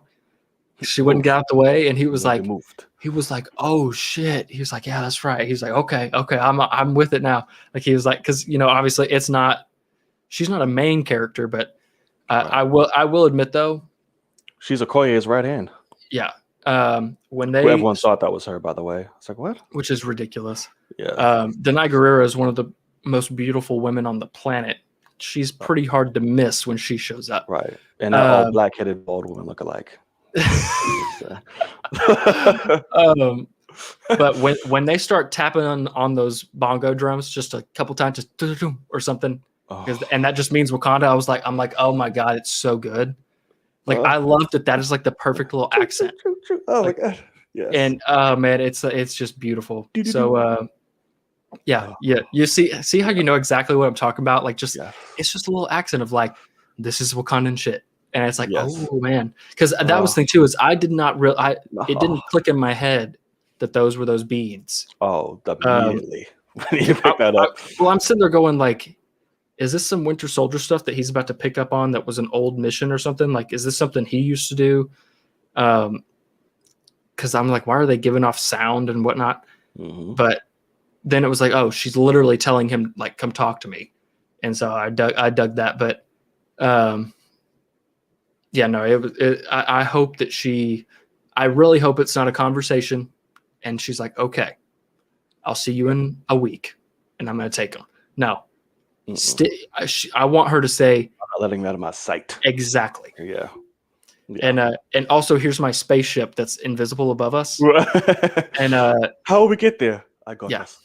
Yeah, exactly. Cloak. But it is a thing of obviously there is a shot in the trailer where Zemo is at the Sokovian Memorial or whatever, Bucky's there pointing the gun at him. How do we get there now that we have a Dora Milaje? It's like, I don't know how she's allowing that shit.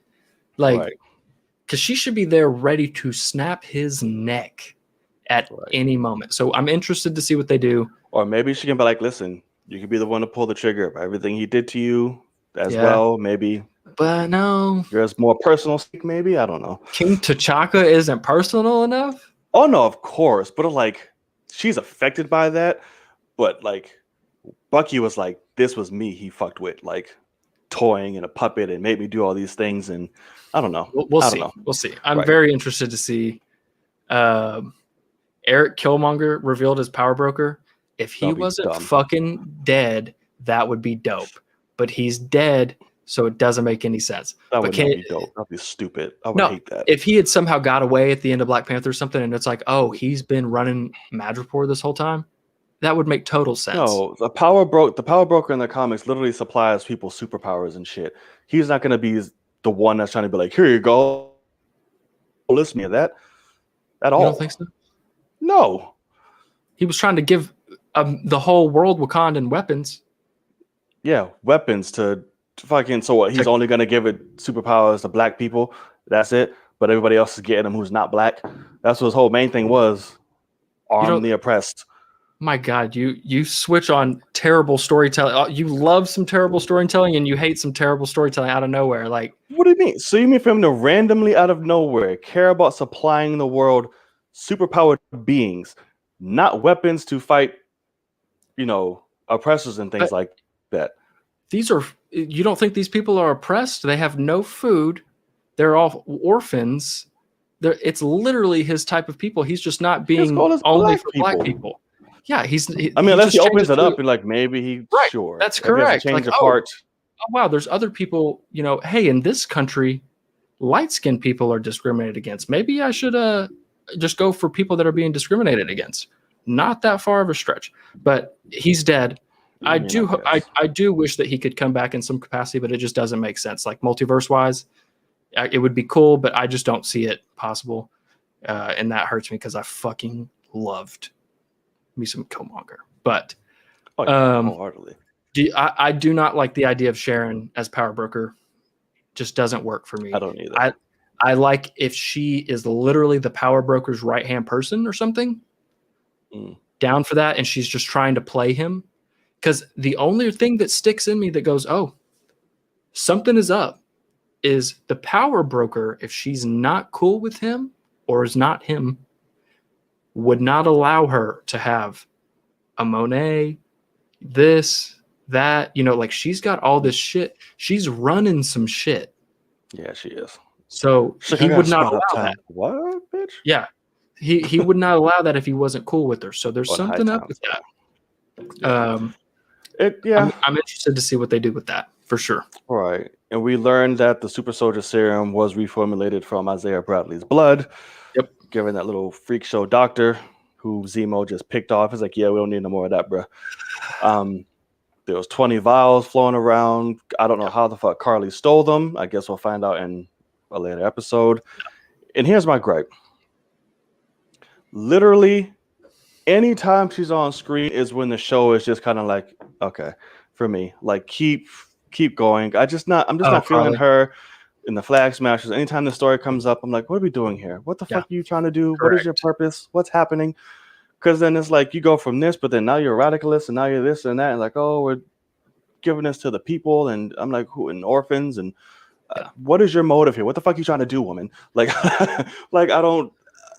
Her story isn't completely clear for me. I don't know how she stole it from a whole power broken situation. I don't know. They need at the end. But right now, anytime they're on screen, I'm just like, fast forward. Like, where can. So I agree. And I think the reason why, and this is kind of funny because this is actually the opposite of what I was saying before, but we have barely seen this with her. We're getting only character, and it's boring because it's her just sad and then her walking out with broccoli, basically. She's like, oh, now I've got your food. We need to see her and the other Flag Smashers walk into a building and fuck up some normal people. They're super soldiers. Show us what evil super soldiers would do to ordinary soldiers. I think they're gonna do that when they meet Captain America. Well, that's the thing though, is that we've already seen that. We need to see why they need to be stopped. Because all we've seen, literally up until just now, when she blows up that car for no fucking reason at all, it's like, oh, she actually is bad. Because it is a thing of she's looking at these guys and going, this is months worth of food and y'all weren't touching it. Yeah, no, I'm saying there's a future scene with them and Captain America. Well, correct, but fighting, that's my point. Is rewatching these first 3 episodes, you will skip through her parts. But if she was kicking ass, we would all be on board with that. Right. Because we would see her like, oh shit, here she comes. What's she about to do? And then you can give us a heartfelt moment and we're like, oh, okay, we're in it because we care about her storyline, but we haven't seen enough action. Right. And who was Modine, the woman she was crying over? Was that like her mom or something? I think it's I'm thinking it's whoever is like running tuberculosis. I think it's a person running like an orphanage. Okay. Like, it's the leader. And that's why I do look at because I know that this was written by the John Wick guy, and he does not go with story and whatever. It doesn't make any sense if you have leftover super soldier serum. Because when they started kind of saying like, oh, she's sick, she's not doing well. Whoever this person is, we don't know. I was like, oh, they stole the serum to give it to sick people to heal them.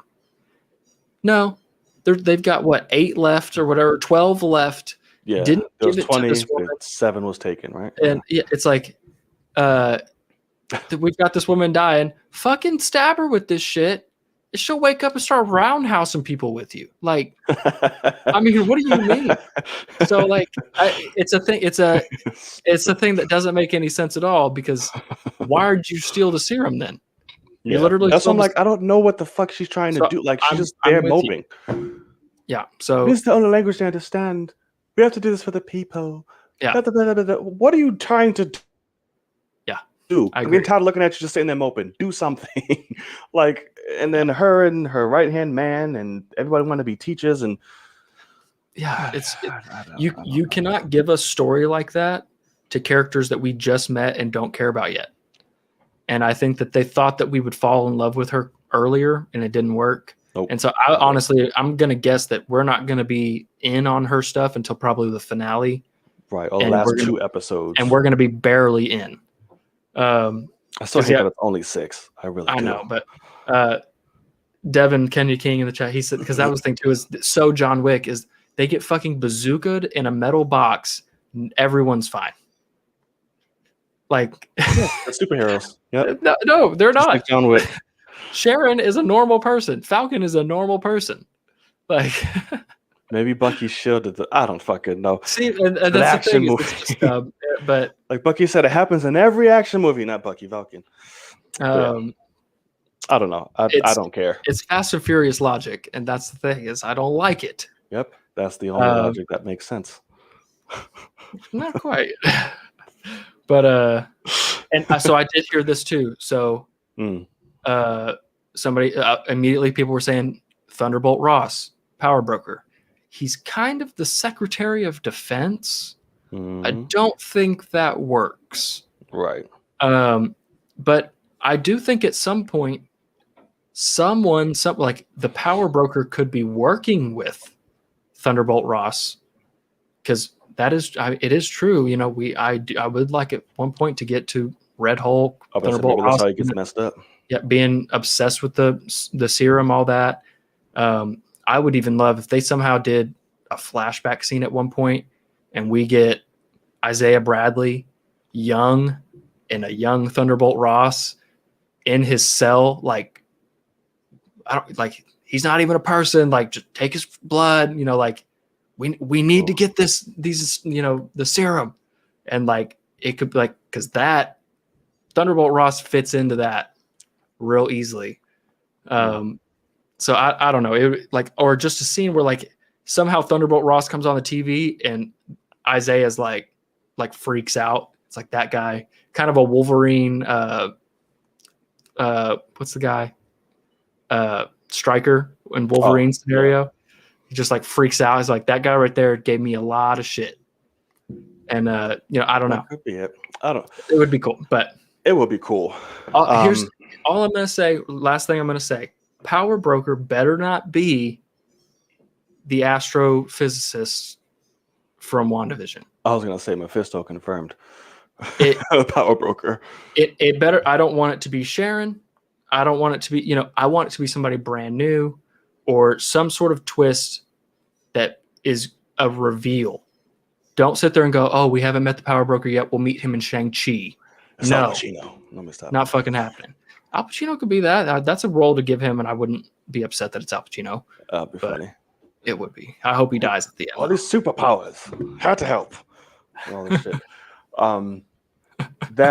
But he is gonna give. I feel like he's gonna give John Walker. Yeah. The serum though. That or John finds Carly and is like, give me that. Oh, shoot, because again, he's going to get his ass royally handed to him. He's already feeling entitled. Like, nobody gives a fuck who you are, bro. You know who I am? Yeah. I don't care. So it's like, that's definitely going to consume him. Something can go wrong, or we just have another super-powered person to deal with. I don't know. Maybe he takes that, gives it up, and he becomes U.S. agent, and now he's just a dick running around while Sam becomes America. I don't know. Yeah. But we damn sure figure it out. I still don't like him. He can kick rocks and his little sidekick. I'm trying to think if there's anything else that we missed that happened. That was pretty much all the major things. Yeah, Shan whooping. Alexander Pierce is dead, so that would have kind of fit. Oh yeah, he is. Falcon needs the serum. That's a good question. How do you feel on that, John? I don't think he does. You think you're okay with him just being Falcon? I'm okay with him being Falcon. Like, even if he is just like Cap, just like regular, no, not the same, whatever. I'm here for it.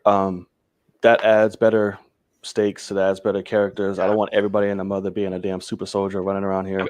I will admit it's tough to watch him get his ass kicked so often, but it is a thing. It adds stakes. When did he get his ass kicked?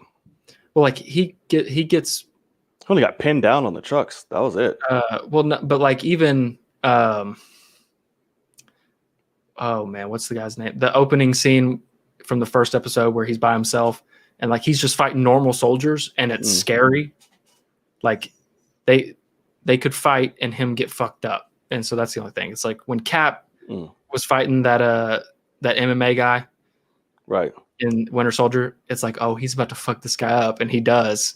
Whereas a Falcon and him fought fist to fist. Fucking Crossbones whooped the shit out of Captain America. Well, he's got metal arms.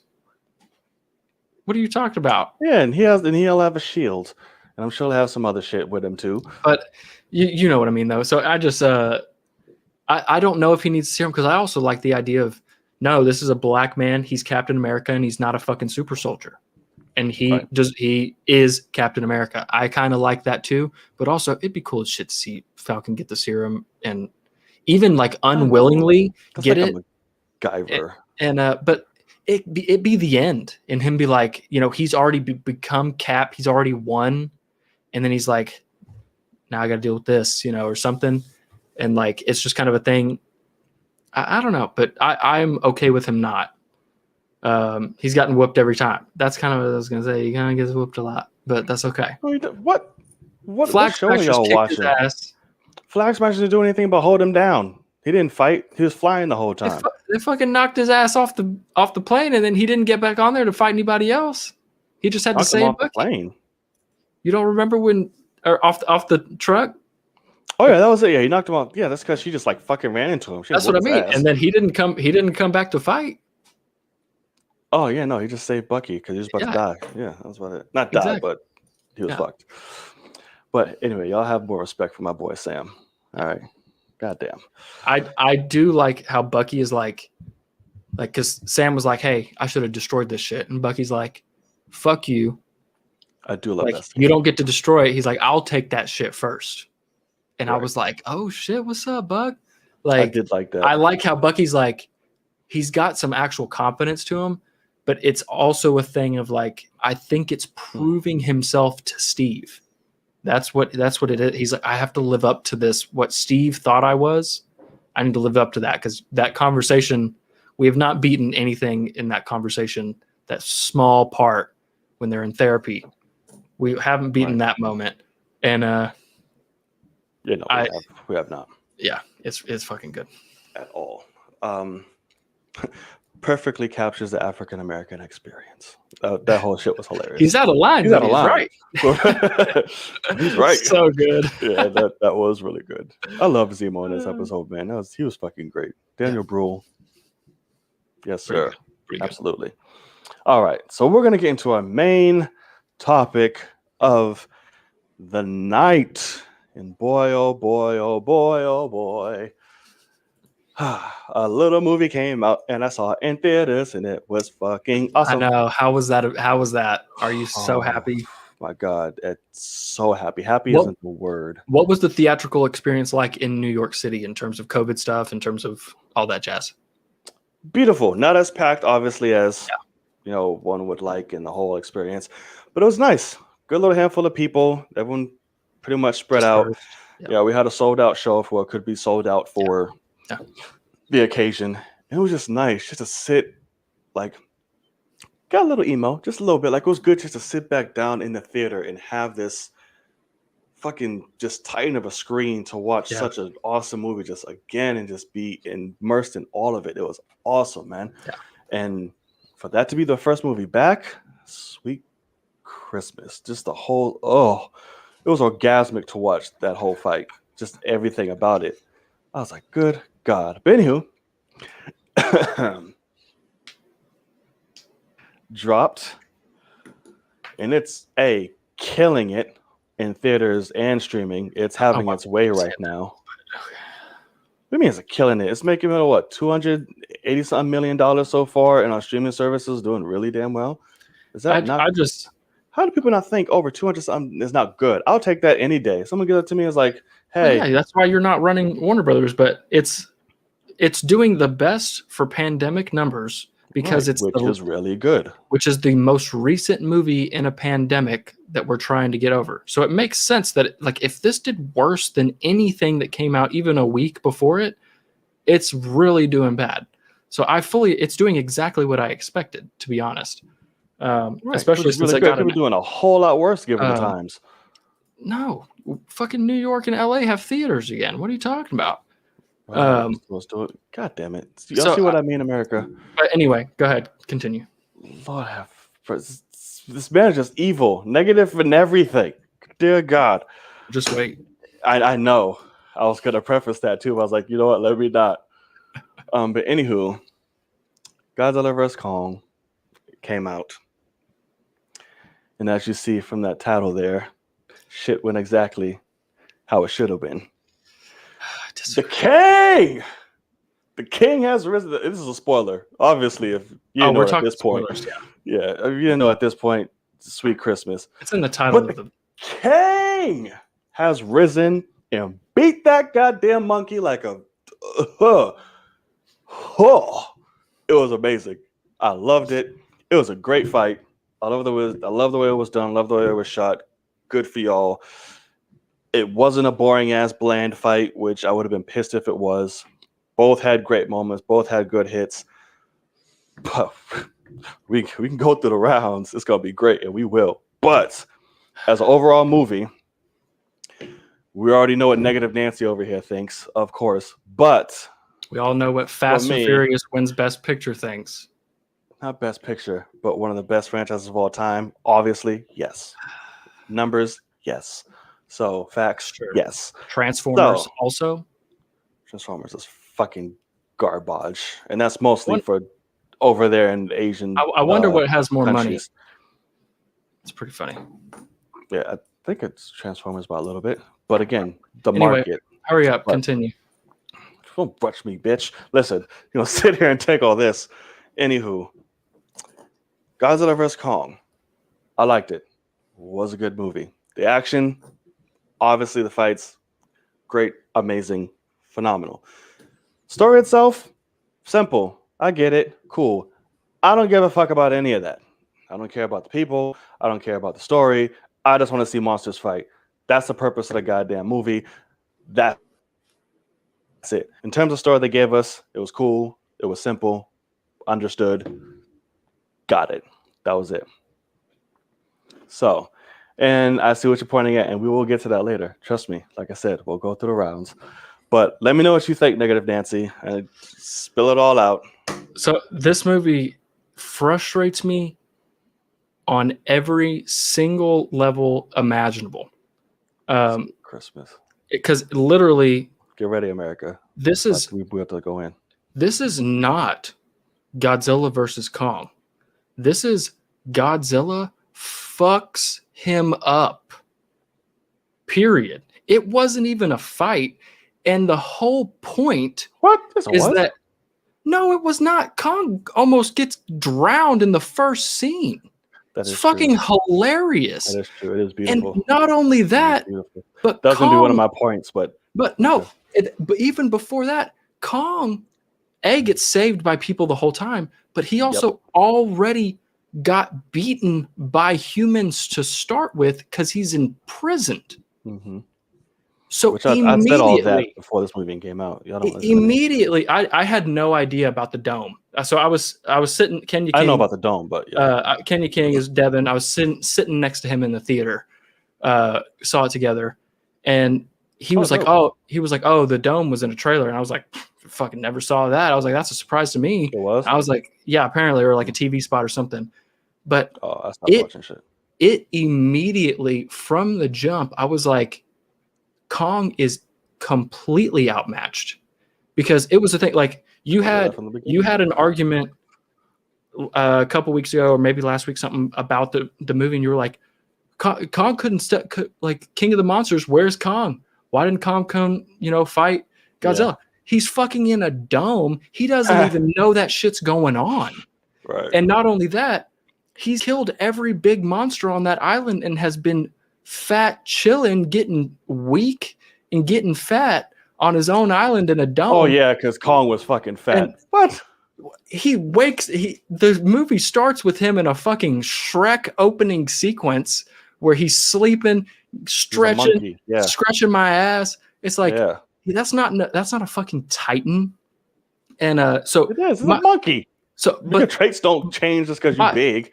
Okay, well, you're already changing the shit, because that's the whole point of why, if this was real life, he would have won, because of fucking evolution. But we're not going to go there. That's not because true. They threw everything out the door. Like literally from the jump, I was like, this is not even a fight.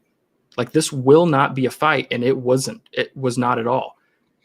Kong couldn't do shit. He kept getting saved by humans at every step of the way.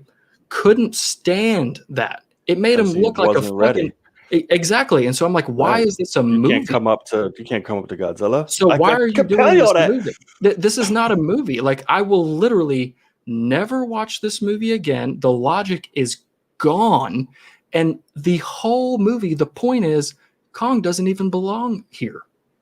He's not the king of here, and like. It does that too. And so I'm sitting there like, do you not realize that Godzilla is also from Hollow Earth, and Kong's apparently beat them in the war for that already, because they have a fucking throne. It makes no sense, because that part. So was that throne for them, or was that Godzilla's throne? Because when he lit it up, there was a symbol around the chair. So they just maybe took it or what? Yeah, correct, because they won. That's my point, is because and don't even get me started on the fucking what gets them in the hole is your family's in there. That never came up before or after that. But he's going home. He goes to his house, which is the throne room. Mm. So this is obviously where he's supposed to be in terms of, it's just like in his instinct to go there and sit on that chair. And what's he puts his fucking leg up. He's chilling. And I'm like, what is this movie? Like, I literally do not care about anything going on. Not to mention the fact that I don't know how you're not upset that Kong or Godzilla is a fucking villain. everything that we saw in the trailer that was like, that's not fucking Godzilla. Godzilla wouldn't do that. He actually is doing that. And of course you didn't hate it because you saw the movie and you loved it because you don't need logic, but you hated it in the trailer and you're like, oh, it's Mechagodzilla, we're okay. And then it ends up not being Mechagodzilla and you're like, I still love it because why wouldn't I? It doesn't fucking matter.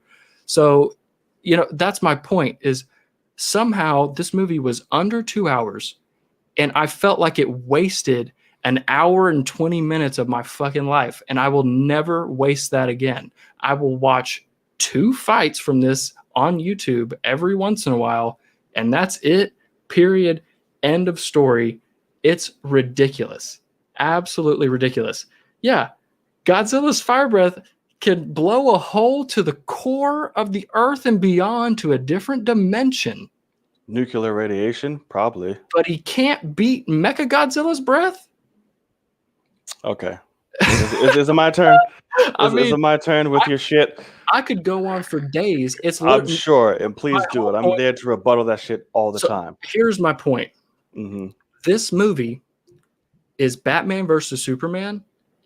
If Superman just beat the absolute living shit out of Batman the whole movie and won, it makes no sense. This is the right thing. Godzilla's Batman, Kong was Superman, absolutely.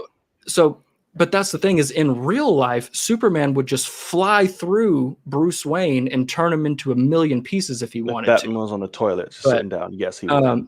And so that's my point is this guy, a man that can fly fast enough to reverse time can go around a canister of fucking kryptonite. So that's my point is in real life, Superman would win if he wanted to kill a human being in a suit. And so if Batman was on the toilet, yes. Or if Batman was 100% prepared in every facet of the world, Superman would fucking murder him because Superman is Omni-Man. Spoiler alert, Omni-Man would fucking murder everyone. It's not happening. Especially when you're smacked in the face with your weakness. It's not happening. That's the point is if you can go as fast as the Flash, it doesn't matter about the weakness shit. As soon as somebody's throwing something, you slow down time. You're like, oh shit, that might hurt me. Let me just go ahead and walk around this and let me just fucking poke this guy in the eyes and take his eyeballs out. Like what? So I mean, I don't know. It's just this movie should not have been made. Like this script is ridiculous. It makes no sense whatsoever. And I understand you're 100% on board because your guy won. And I get that. And I think that's why you can't see it this way. But if it was flipped, you would 100% be where I'm at. And I would also be where you're at. And that's my point.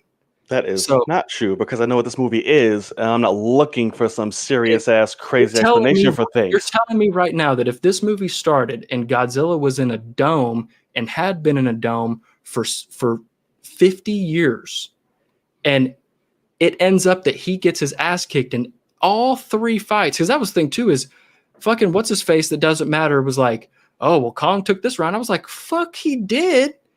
He got one lucky hit. He got one lucky hit and Godzilla is immediately back on his feet fucking him up. I'm like, the fight didn't even end. What are you talking about rounds? Like, I was like, this is not a fight at all. So it literally is a thing. I don't know how this movie got made. The fighting literally is not even that good. It's enjoyable, but it's not that good. It's just 2 giant things hitting each other. And I mean, even to the point where my whole argument the whole time was like, what about his little arms? All of a sudden, in the middle of fights, Godzilla's arms are fucking as long as his tail, and he's swinging. Y'all keep saying his arms have never been little. I don't see where you come from that. Kong's arms should be twice the length. They were longer than his. They weren't twice the length. Longer than his. They weren't twice the length. That's my point. No, twice the length is a little bit much. Because Kong should be able to barely bend over and his fists should be on the ground. He's a fucking gorilla. He's a monkey. He's a chimp. Mm-hmm. Whereas Godzilla's walking around on 2 feet and his arms are like this. That is a completely different length. That is twice the length. Sweet Christmas. If Godzilla bent down Godzilla cannot touch his toes. Tell me I'm wrong. Oh, you can't. Doesn't mean this shit is small. So, Like, he's not walking around like this. It's half the length of Kong's if they're the same height. He was a little bigger, but yeah. Godzilla was like a little bigger than him. Okay, I still don't get the sample. Correct. Yeah. So I get it that you enjoyed the movie. I'm glad you did. That's the thing. I wish that I was you. I wish I could get enjoyment out of garbage fucking movies. Just enjoy movies for what they are instead of trying to be like. And it's weird. It's weird because I could do it with Hobbs and Shaw. Hobbs and Shaw is fucking horrendous, but I had a blast seeing it in an IMAX. It was fun as fuck. The Rock just, I guess, does it for me because I don't even like Jason Statham that much. But it was like, for some reason, I was like, that was fun. And then I watched this one. I could not stand it from the opening fucking shit. I was like, they're really just destroying this. And the whole time, I was like, what the fuck is this? What the fuck is that? Like, and because we haven't even talked about the human shit. Okay, hold on. I've had enough of you. Hold on. 2 seconds. I'm gonna go, and then we can go back and forth. Yeah. I had enough of your shit. All right, listen. To go through all Kong would have died the moment he got into Hollow Earth too. He immediately was getting fucking killed by some random fucking thing suffocating his ass, and he had to get saved by humans. What the fuck is the saved by humans shit? That's what I mean. Because he's not a big boy. He's not ready for this shit. Which is exactly my point. I said that from the jump before this movie even came out. He's not ready. Why? This movie is Robin versus Superman. Do you not understand that? Which is not a fucking property. It would never happen. Okay. Do you see my point? To go through this shit. Do you see my point? Sure, you and your fucking points. I don't care. It's a goddamn movie about two monsters fighting. Because the chat is with me. I mean, I don't give a damn. Listen. I mean, you're by yourself here. I don't care. That's Talk yourself off the island. That's when I'm strongest. Damn it. I've like challenge. But because you're on an island and then there's a dome and you haven't fought anything in decades. So let's see how you stack up. Oh Lord, I fought anything in decades. Those men ruled an island for like 50 years. Because he killed everything. Yeah, small ass little fucking crawler things. Exactly. How can you be prepared for Godzilla? Exactly. I'm saying this the whole time, which is why I said Godzilla whoop his ass. He's not a man. Yeah, that's my thing. Kong is a little ass boy. He ain't ready for these hands. I told y'all that. I did not know that Kong was fucking in a dome being humans bitches. Yeah, he was not ready. This is not a movie that should have been made. If I had known that, I would have never even watched the fucking thing because it was not a fight. Doesn't take it, but it's a big ass, strong ass fucking ape. Ready or not, you still strong. That's incorrect. That's incorrect. That is literally Robin versus Superman. It doesn't take the fact that he's very capable, he's a superhero. No, it's Robin versus Superman. Period. End of story. It's not that fucking weighed out, but Jesus. Okay. All right. Let's see. Talk out of it. Let's see. I've been trying, motherfucker. I'm waiting. You're talking about me and not the movie. Let's go. I did not like the fact Godzilla was fucking people up. I did not like that. Okay. I understand what the fuck they tried to say and why, but like I still don't like it. Like, yeah, you're trying to replace me. You guys are letting this shit out. What the fuck you doing? Fuck all of you. Sure. But I'm just like, damn, this man's going fucking haywire. But whatever. Shit's blowing up. It looks nice. So I'm like, whatever. My mind's not going into this movie expecting some crazy shit. So I'm like, all right, got it. Damn right, Kong got his ass whooped, and it was so great. See, okay, so but yes, the first episode, not the first, huh? What's not true? It wasn't good. It wasn't a story. It wasn't even. It was good. They weren't even. It was literally this versus this. I don't understand how that's enjoyable to watch. Explain it to me. Good because I feel like the second fight he held his own. He was all over the place. He was getting hits all over him. He was all over the place because he was running from his fucking breath, getting burned. Yeah. And guess what? The axe doesn't do shit. The axe doesn't do shit unless it's powered by Godzilla. Who the fuck wrote this? It doesn't make any sense at all. Period. It was powered up a little bit. Did some damage, but it only got like super mech after the end when Godzilla that's the thing is it was powered. It was powered up from his breath. It was not even powered by the time he crawls out of the fucking ground.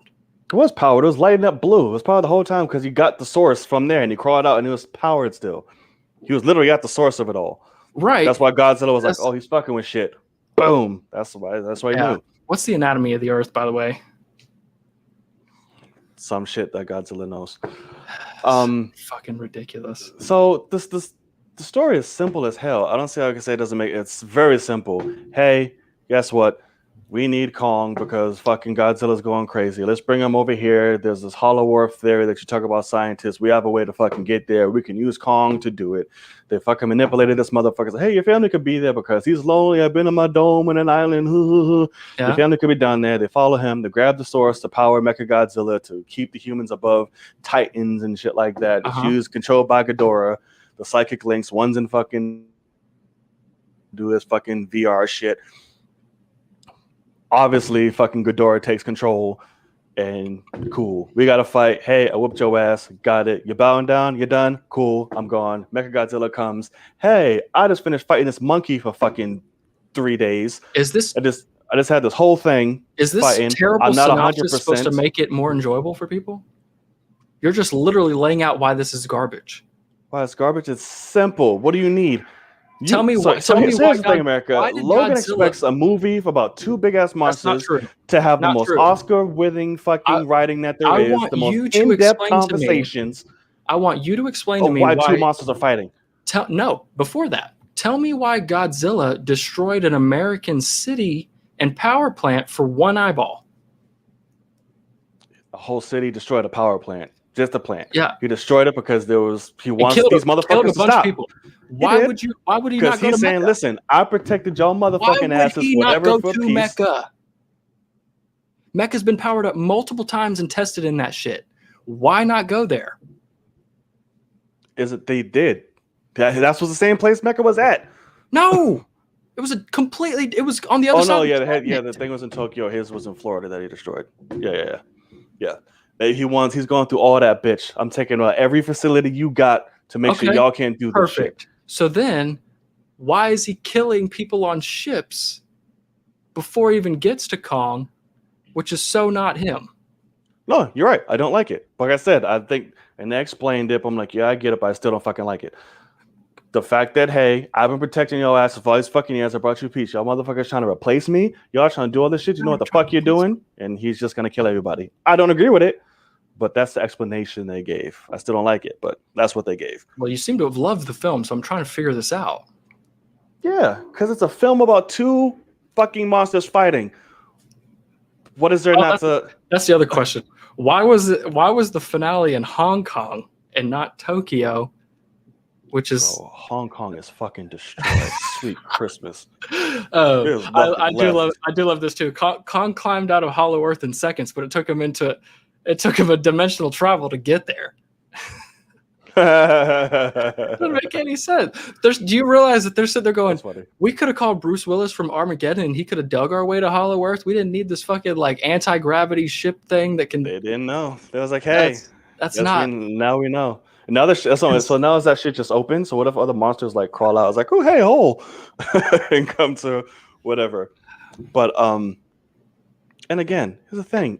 I don't give a fuck. That's not where I'm at this damn movie. That is why bad movies get made. Oh, that's why some movies are just what the hell they are. It's that simple. You have your movies that are like, hey, I wish that high caliber movies. I don't need a movie. Like, oh my God, sucks. This is amazing. Keep cutting out every 5 seconds, but I wish that I didn't do YouTube. Because I would just wait for you to see a movie so that I could not waste my time. Because that's the problem, is this is literally a movie that if I saw what people that I actually cared about their thoughts thought online, I would have not wasted my time. That's why I haven't seen Fast and Furious 8, Venom, fucking like all these garbage fucking movies that people are like, oh well, they're good for what they are. It's not what I'm there for. I'm there to see a good fight and a good story. That's why Batman vs. Superman fucking sucks. The fights are good. The movie sucks. And I mean, it's literally, I do not understand how so many people are absolutely loving this movie, but it's perfectly fine. I wish I was one of these people, because at the end of the day, Kong gets fucked up by Godzilla, gets his fucking body broken to shit, Fuck your chest, bitch, don't get up. And then fucking kills the thing that almost kills Godzilla. Yes. Are you all fucking fucked high? all fucked up and out of shape for fighting this motherfucker for and somehow he can beat the thing that's literally about to kill Godzilla? With the help of Godzilla, yeah. He's like, here, I'm gonna power this fucking axe. Here you go. Do your shit. Because now I'm tired of fighting your ass, and now this fucker's whooping my ass. That's exactly right. He was saying, I'm about to die. I'm going to help you so I don't die. Because thanks to your monkey ass getting in my way, I had a job I was trying to do. You got in my goddamn way. All my energy spent fighting your stupid ass. Got in the way. Just came out. Got in the way. Now, he was sitting on the throne, and you breathed your fucking breath down to me, bitch. You fucking with my shit. Put my fin down. You gonna spit in my ancestors that y'all apparently I don't know who the fuck war, whatever. So I'm trying to do some shit. I'm on my way to this motherfucker in Hong Kong, Tokyo, where the fuck he's at. I'm on my way to go see him, and you fucking with my shit down here. I got shit to do. So here's at the end of the day, this is an hour and 58-minute movie, and there are 40 minutes of fighting that are worth watching. Because here's the other thing. I know you're not. I would truly love if we got to a place where there's no fucking humans and just have. So correct, because shits. I do love. Do you remember William Bibbiani's? She was great. Did you? Correct. But William Bibbiani wrote a hilarious thing where literally we follow 3 characters for the entire screen time. I stopped halfway. It's too nitpicky. People like, bro, you're going too hard on 2 fuckers fighting. There are 3 characters in this movie that we follow for so long. And the entire point of their characters is to pour or spill a small amount of alcohol onto a supercomputer. And that's it. And they save the world.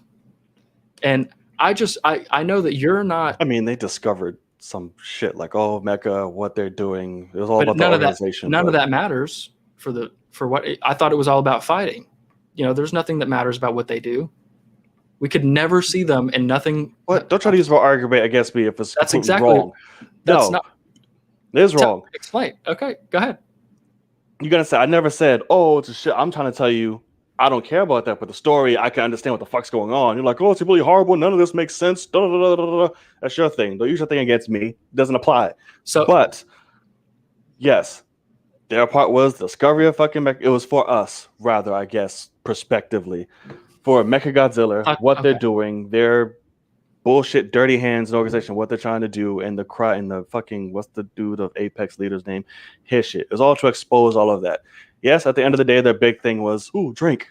Sure.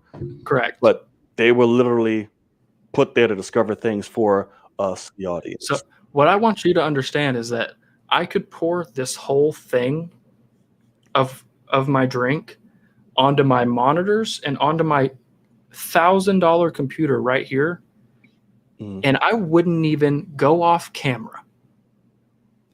These things can withstand some moisture, especially a flask worth of alcohol on a supercomputer that can control a Titan machine. Right. And I'm supposed to be on board with this. That's what I mean. Is I don't know, okay.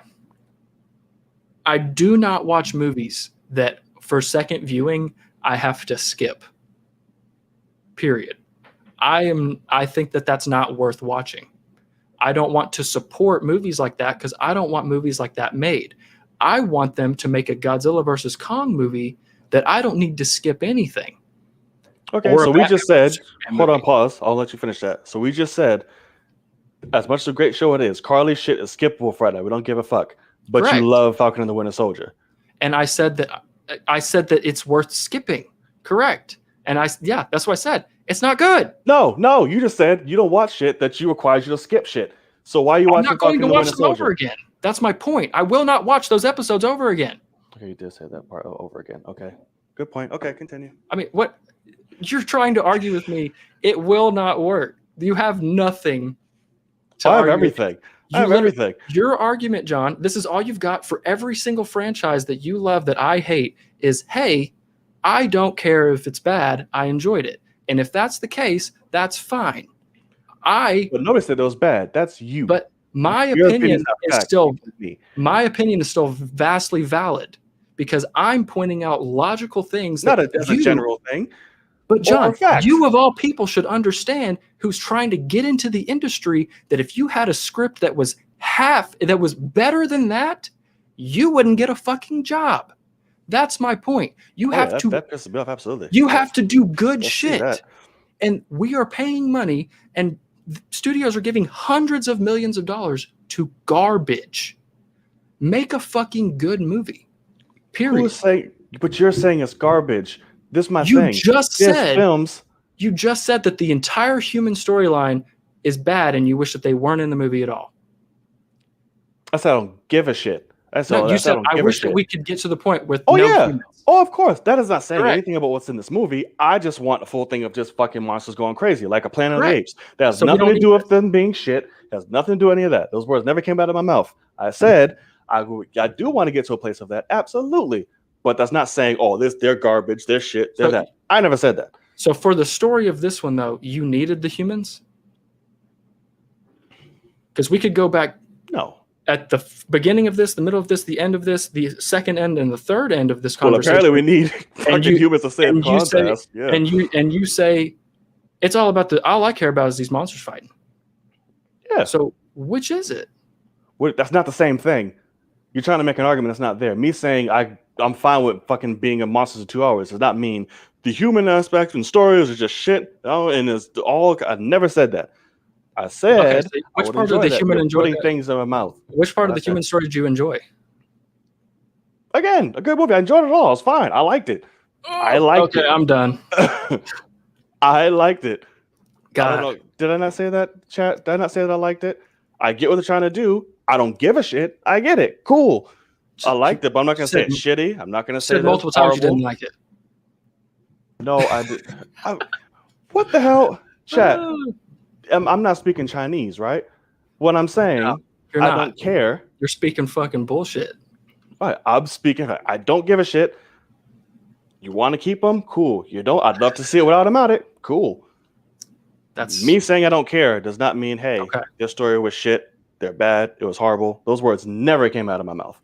No, I love the Death Girl. You never said it was horrible, but you did say I didn't like this. I didn't like that. I didn't like sense. That they had Godzilla be fucking a killer and going crazy and all that, whatever the fuck that shit, going rampage, whatever.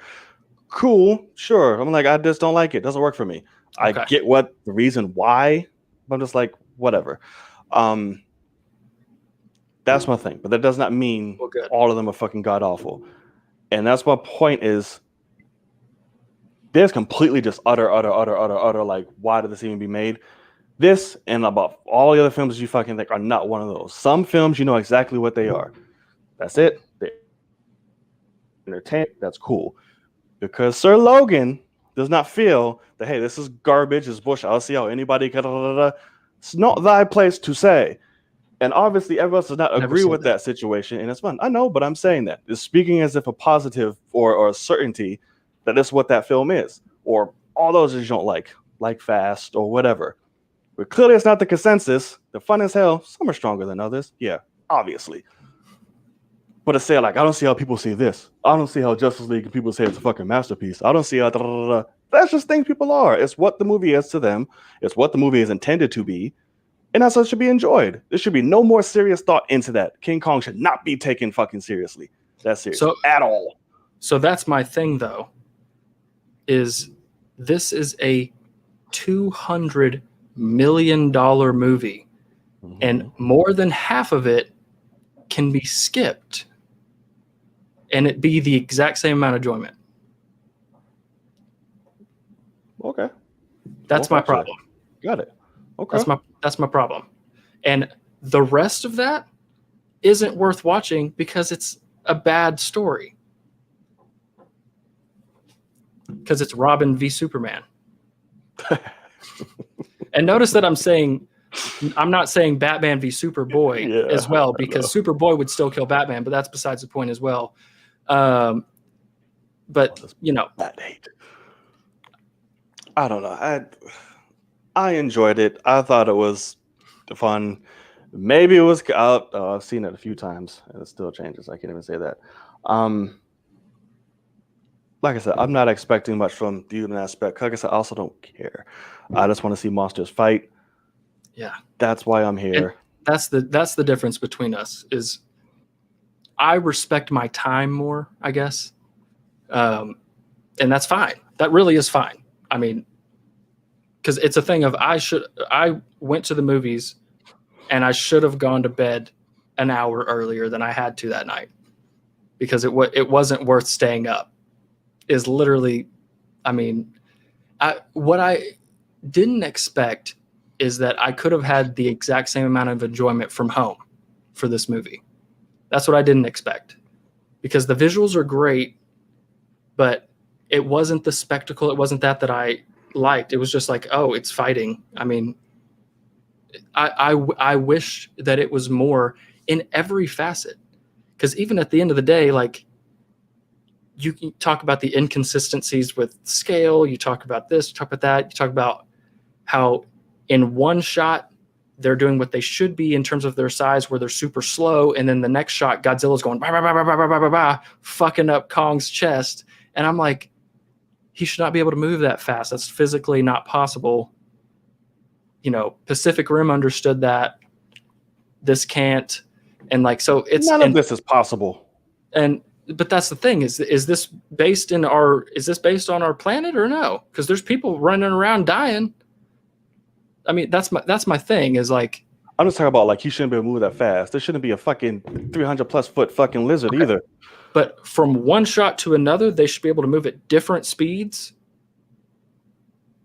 I think with that, because I did see the fact that, like, the speed of aspect, I was like, he's a lot faster in this, which I liked. I was like, fine, whatever, they did it for the fight, but he was only faster in like the fucking on all fours crawling and shit. I was like, whoa, that I get, but on top he's still not as fast like that. But well, no, because I'm talking about when he starts slicing up Kong's chest, going literally this fast. That's what in Kong's slow motion punch on the aircraft carrier. That's the speed at which that's why Giant Man in Marvel is so slow. He physically cannot be faster, because in his head he's going as fast as us, but he's bigger. That's just the way physics works.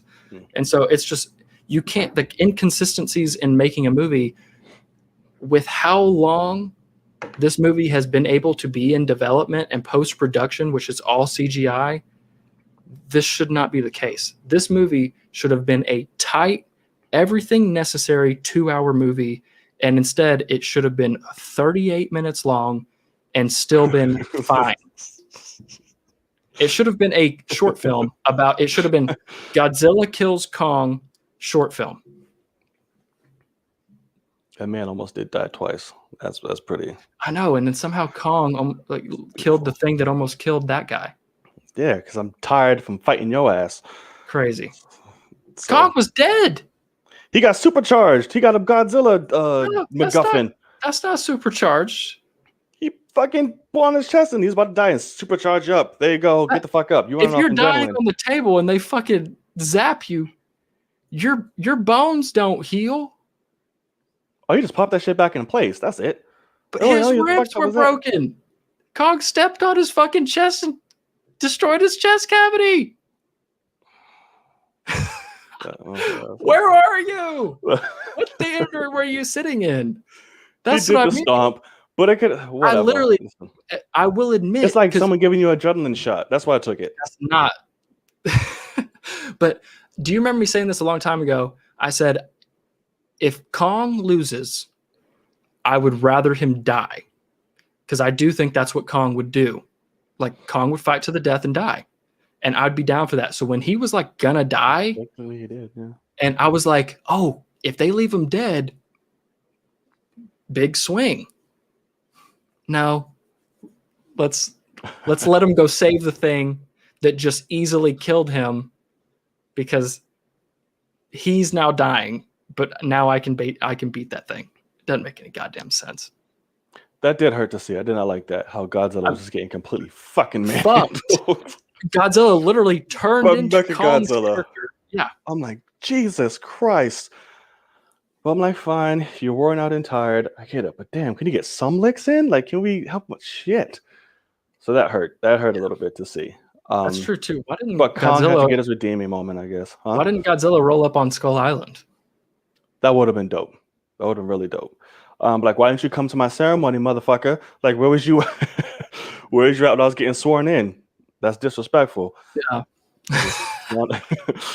Just Why weren't you at the inauguration, motherfucker? Right, motherfucker. We had everybody there. Earth, Wind, and Fire was chilling. Like, where the fuck were you at?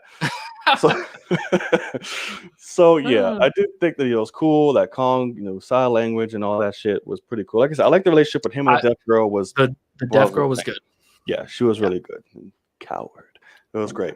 But overall, like I said, I enjoyed it. I don't know. I can escape. Honestly, I've only seen it once, and I've watched the fight a lot of times, but through reactions. Gotcha. Okay. But that was about it for now. That's true. I should do a watch through on Patreon and just dog the fuck out of this thing. Jesus Christ. Be so funny. You and Akasan are meant for each other. I mean, Akasan loved this thing. I couldn't believe it. He did so garbage. I could believe it because no one takes that serious as you, Logan. God damn. No, but that's what I mean is like no one takes it as serious, but this like many people like me, for instance, would say that these two characters should deserve the same respect as Batman and Superman in terms of storytelling. Shouldn't actually be that hard either. Especially Kong and Godzilla should be much easier to make some sort of story out of it. And instead they really struggled. And that's pretty crazy to me. I mean, is it though? Because whichever way direction they do a takeout, people complain about or don't like. So it's like, what story would you go to that would significantly be like, okay, this is the perfect story for two giant monsters fighting for 2 hours? It's the same story of what people are saying should have been Batman versus Superman. Should have been no Doomsday. It should have been Batman and Superman want to fight each other. Should be no Lex Luthor pulling strings that's smarter than both of them. All that jazz. It should be literally exactly what people are saying in the chat. One should have rolled up on the other one and said, what the fuck is up? Who's winning this? And instead, it's like fucking Kong is on a aircraft carrier. Shouldn't be big enough to have him on it, by the way, out in the middle of the deep ocean, and he gets fucked. Like, that's what? The whole beginning of the movie is everything that we need to do, we gotta make sure Godzilla doesn't find him, because Kong will die. And I was sitting there, I was like, oh my God, they're actually playing it like it would be in that sense of we've had this thing contained, that we have a zoo animal going against a wild animal. Oh God. There is no competition. Literally. A wild giraffe will kill a zoo lion every day of the week. Period. Go tell me I'm wrong? You said a wild giraffe will kill a zoo lion any day of the week? Correct. That's why things that get injured as babies and they have to be taken care of by humans can't get released back into the wild because they'll fucking die. And that's what Kong was. He was not born into that. He was chilling on Skull Island the whole fucking time. Correct. And he was able to kill everything on the island 40 years ago when he was a third the size. We don't know how long ago that they captured him. We don't know that. Did they say that? They didn't, right? How long? No, but he hasn't left the island, and he killed everything on the island 40 years ago. He had nothing that could kill him. Oh no. So I mean, he's walking around just hanging out. I mean, when was the last time Kong had to fight before that day? Because the things that he fought in his solo film, he would step on and kill. I know for Godzilla, it's been years since he fought since King of the Monsters. I know they said that. Like 2 years. Yeah, like 2 or 3 years. Yeah. So 2 compared to 44. We don't know. And growing 3 times your size. We're just assuming that he killed everything on Skull Island. We don't know that for sure. We don't know his history from Skull Island to now. We don't know that. Missed the story. We don't know that, but they didn't explain it either. But we don't know that. We know that he can't handle anything wild because he gets straight into Hollow Earth and it's going to get killed and has to get saved by humans. Yeah. See what I mean? Correct. No, it could just be Kong's just a pussy. That's it. That's my point. It should have been Godzilla versus whatever that flying thing was. It's better suited. That would have been hard. He would have ripped that shit off in like 2 seconds. That would have been good. Or it would have suffocated him, and that would have been really funny.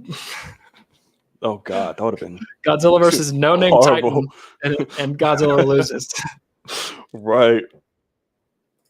But see, I think you're starting to understand that this is not even a movie that should have like. It's literally wild animal versus zoo animal. No, I'm not starting to understand it. Like, let me be clear. Just because I say I don't mind or it didn't faze me with what they told does not mean I don't see flaws and shit. Or care. Right. I just don't care. That's not why That's the problem. That's why, like, having a debate with you about this doesn't matter because you don't care. And I'm debating as someone who cares to someone who doesn't care. And that's like a normal person debating a Trump supporter. It's not going to come across because they're on a different world. It comes across, but I'm like, why does it need to be taken so about this film? Why not? Why it just diminishes the whole fucking movie because the human aspect story wasn't up to par for what you feel not should be like this whole fucking thing. No, I'm having problems with even just the 2 monsters in themselves, as I've been speaking about for the last 10 minutes. I don't know. I just want to see motherfuckers fight. That's what the movie is. Because if that's the case, you should have watched the old one where it's guys in suits. Oh, God. Exactly. It's the same fucking thing. It's the same amount of enjoyment, just with updated CGI. There's nothing better. Well, same amount of it. That's insane. But I get what you're trying to say. Yeah, exactly. That's a drag, but I get it. Yeah.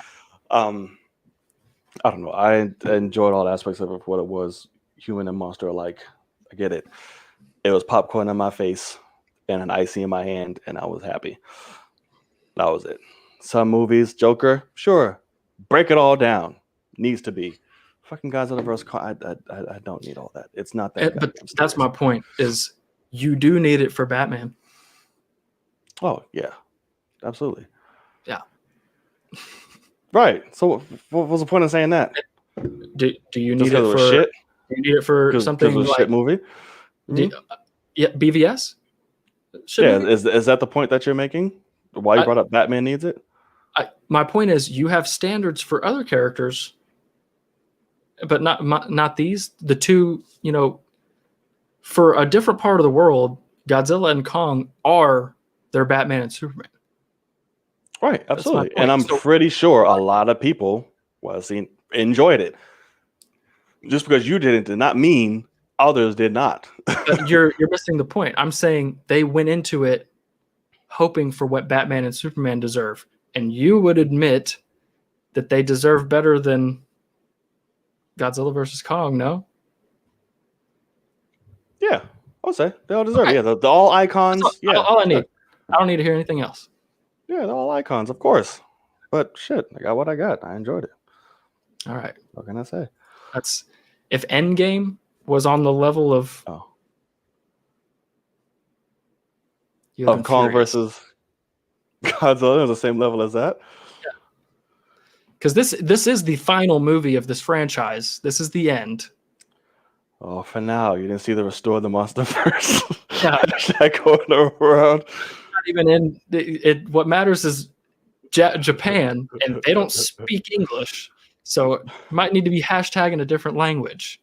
But yes, speak English, you son of a bitch. Yeah, I don't know. I guess I fucking enjoyed it. That's exactly the thing. They go into a movie, and the links in the chat, guys. The scaling of power is immediately off. It becomes a movie that's not worth watching. It does. It is watching. Let me watch these 2 giant. God to a boy. That's not the case. That actually is the case. That's exactly what they made. Right. Who would watch you? Do you go on World Star and watch a video of a grown man killing a child? Damn, no. That's all this was. It was literally a god versus a child. That's what they just made us, and they titled the movie I told y'all that from the beginning before the movie came out. Why would you want to see that? I believe contrary to what you think, I feel like Kong had a good little second round fight there. I thought he did. Him running around the whole fucking city trying not to die? Before he did that, because Godzilla was like, all right, I had enough. But before he did that, he was getting his licks in, he's doing all that, had the axe and the breaking and the thumbs. Y'all love the thumbs and hands. He was using all that shit. And then eventually, Godzilla was like, I got enough. I had enough of you, boy. And boom, boom, boom. Correct. Got hit in the back a little bit, and then that's fine. But before that, boom. And they knocked Godzilla on his ass. Thanks to Godzilla. With for the power. I mean, it's also, if you were going to play if you're going to play Injustice, and there's one character that kills all the other characters in power, you're not going to play the game for very long. You know what I mean? Sure. It's not a good game. You can't do that while Batman exists. But yes, that's like putting this Godzilla in Injustice and just saying like, yeah, y'all try to play. Have fun, enjoy. Yeah, Godzilla's just that man. That's a good point. The power scaling of Godzilla's atomic breath. He only burns Kong's back, but he can go through the whole fucking earth. Yeah, because he grazed Kong's back. It wasn't a direct hit. Y'all watch the damn movie. God. Don't try that. Oh man grazed his shoulder and he flew that way. It wasn't a whole direct hit. He should have blown his fucking arm off. Yeah, if he got hit directly, yeah. If I graze your arm? If you graze like here, you graze me. Like you get grazed by a bullet, but you hit me shit. Yeah. Okay. Motherfucker. Never all right, Ronan. Ronan, are you ready, brother? With your question, okay, he's shaking his head. All right. What is up? What is up, Ronan? What's up, guys? Good, sir. How art thou? What is your question? And I'm sure you had a great time with all that. What's going on? I just kept commenting, Jerry. Okay, so this is gonna be a little different from what you guys been talking so far, but my question is, do you think for people who are starting a YouTube channel or have one and just hasn't grown that much, or for those who in development, you think there should be a specific time period where you get an amount of views or subs where you can start asking people from different entertainment mediums to come onto your show and just talk for a quick 30 minutes up to an hour? Because I have the ambition right now to be like, there's this comic book artist I would love to talk to. Let's see who he's free. Or there's this podcast show, Wolverine: The Long Night, where it's, I've been trying to promote it the hell of it so people could go and discover it and talk. And I'd like to talk to the creators of it. Do you think I or other people who are in the YouTube medium have to reach a certain goal before doing that? Or is it, if you can get them the first day or first week that you open your channel, all good to you? Do you think there's a line which we should first cross to do that? And my comments are Invincible, guys. If any of you have not seen Invincible, go check that out. That show is amazing. Falcon the Winter Soldier is growing strong each day with just the themes they're tackling. Godzilla vs. Kong. You both are right. I had fun with watching a monkey and a lizard fight for 40, 30 minutes. Granted, the other parts, I was just like, I could have easily gone and, to the restroom and I would not have missed a single thing. To me, Kong Skull Island is still the best one, which I gave some crap about the human beings, John C. Reilly to be specifically. Kong, the cinematography, everything, that is how you do a monster film to perfection, in my opinion. I grew up seeing the guys in the suits fighting in the Godzilla movies, and I just popcorn filled. But yes, go watch all those shows, and you're all right. Everybody love everybody. All right, brother. Thank you for stopping. That's a really good question, and you just opened up some shit. But good question as always. Thank you for stopping on by, brother. Stick around. Yeah, I like that question. Keep on your Jerry chats. I'm sure, it's not over. I'm sure. No. All right, thanks, guys. Appreciate it. All right. See ya. So, John, I like his question, and you actually are the person to ask this because from someone from the outside. So I am terrified to talk to anyone famous ever. Never met anyone famous in my life.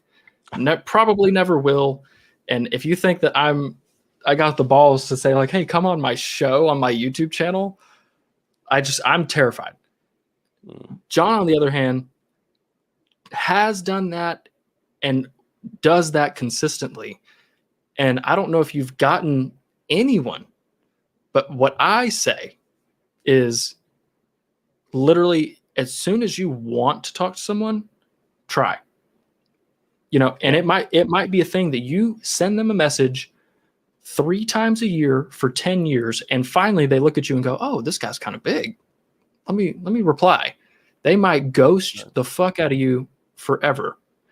But if you want to talk to someone, because like you've had, at least online, like you had fucking Rob Liefeld, like he thinks that you're cool, which is weird to say, but what you mean it's weird, motherfucker? What you mean? It's weird to say because A, he doesn't know you, and he's also a piece of shit. But then also, it's just funny. Like you actually have had that experience of like they like your shit.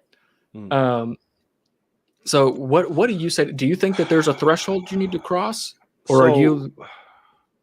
Here's the thing with that, and that's why I said he kind of opened up a little thing. Yeah. I'll get too crazy into it. The pure answer is yes. The real answer is it shouldn't fucking be. Right. Because even though, yes, I had my experiences, and even YouTubers within our own fucking community, everybody only gives a shit about fucking numbers. Everybody only gives a shit about themselves, which is a very sad truth. People can look at you, even though you can be amazing about what the fuck you do. Oh, that's all he has? No, I'm good. Yeah. Who the fuck are you to make that judgment on somebody and their talent or worth? That person will say, that's not worth my time. What am I getting out of that? Right. And that's not the way it should be. And that's bullshit, because it's not going to fucking hurt you either way, because you already made it and you're there. But it's because the arrogance is where they are, what they made it, people blowing smoke up their ass and clits and pee holes and all that type of shit, that they feel some type of way to be like, hey, no, you're beneath me, this predator's not worth my time. Yeah. And you could be the most talented thing in the fucking world. And that's what I hate. And that's just a general outline for anything entertainment wise, because even in going back to what you said about the scripts and all the other shit. And the irony is, yes, I see shit that's different. Like that's what's worth. Like this is truly fucking pieces of shit. Like what is this? But I can't get my shit out to somebody and this 25 times better than this shit. Correct. So it's all about what you could do for me, and it's all about who you are. And I hate that. And that shouldn't be the case. So to answer your question, Ronan, yes, you should be at a certain threshold, because that's the only reason and only way that they'll look at you. But that should not be the fucking case. But Logan is also right. Fucking spam their shit. Yeah. I have not seen you collab with Tyrone. That would be cool. Well, good thing you're bringing that up. So I'm just going to say that plays into everything that I said. Yeah. Because we've had conversations. I've reached out numerous times. I will forever be thankful for what that man, he basically launched me.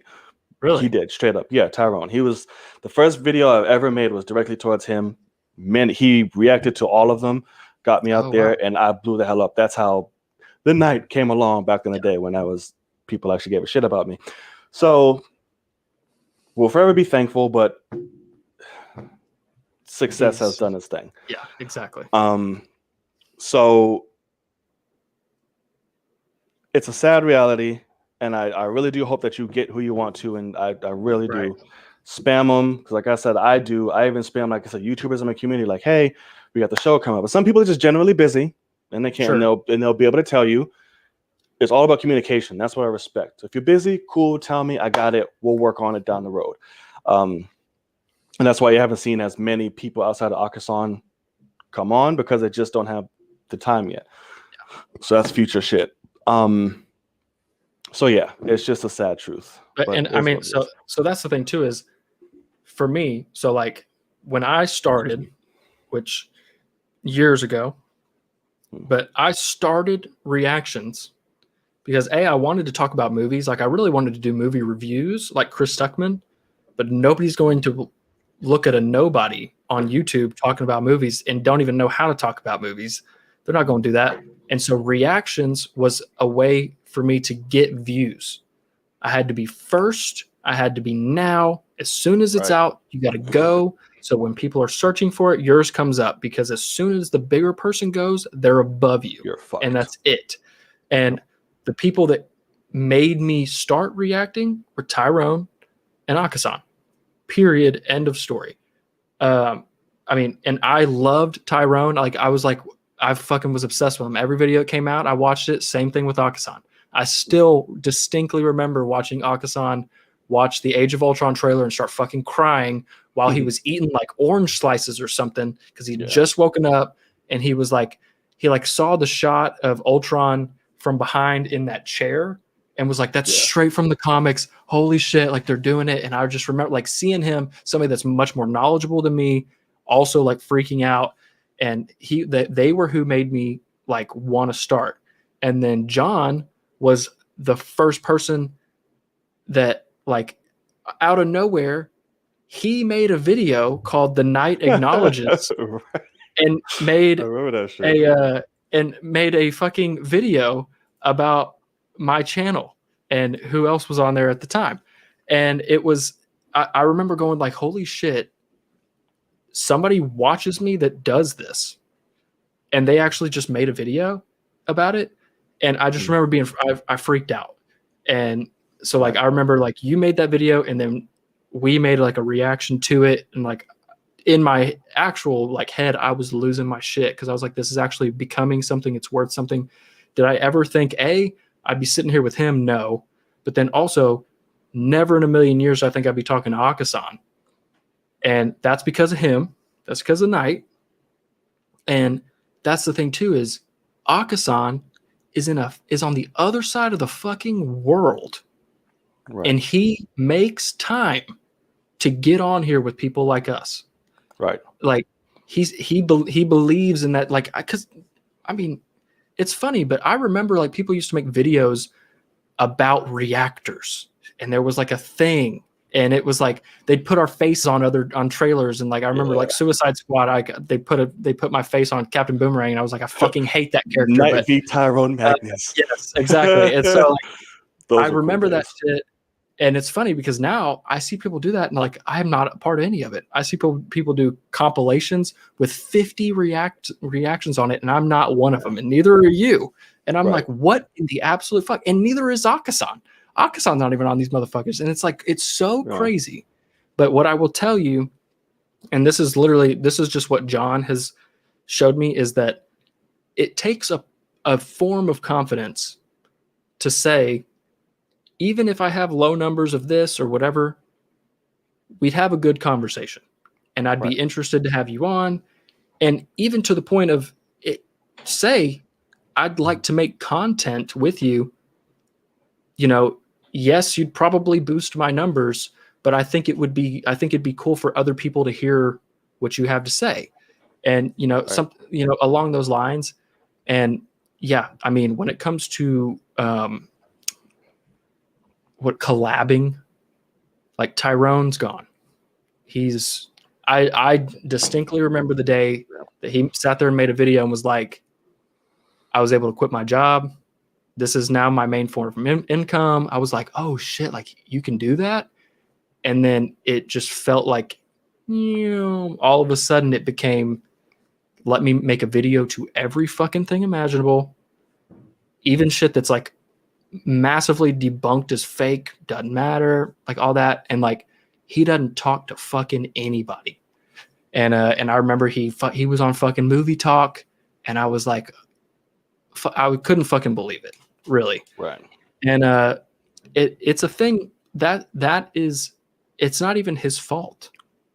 That is what happens. And you have to find those people that happens to, and they still, want to help other people out. Because that's anything. If you got Rob Liefeld to come on a Zoom call, he knows he's helping you out no matter what. And that's anybody. Fucking Tyrone talked to fucking Zack Snyder. Right. I didn't watch it because I haven't clicked on one of his videos in literally years. I don't even think I'm subscribed to him anymore. But I heard about that shit, and that's wild. So it's a thing of, Ronan, because I've seen your channel, I've watched some stuff, I'm subscribed, all that jazz. You're doing your thing, and keep doing it. And yeah, one day someone will say yes. And if they don't, then keep trying. That's the end. Yeah. That's the end of the story, because don't stop. Because it is a thing of, somebody could say yes, and that's enough. Like, it really, especially, I don't know the podcast you're talking about, but that sounds like somebody might go like, oh, let's go ahead and just talk to this guy. It sounds like he's a massive fan and he's intelligent, because that's kind of my thing is, like, and you do this really well, John. Talk to them like a professional.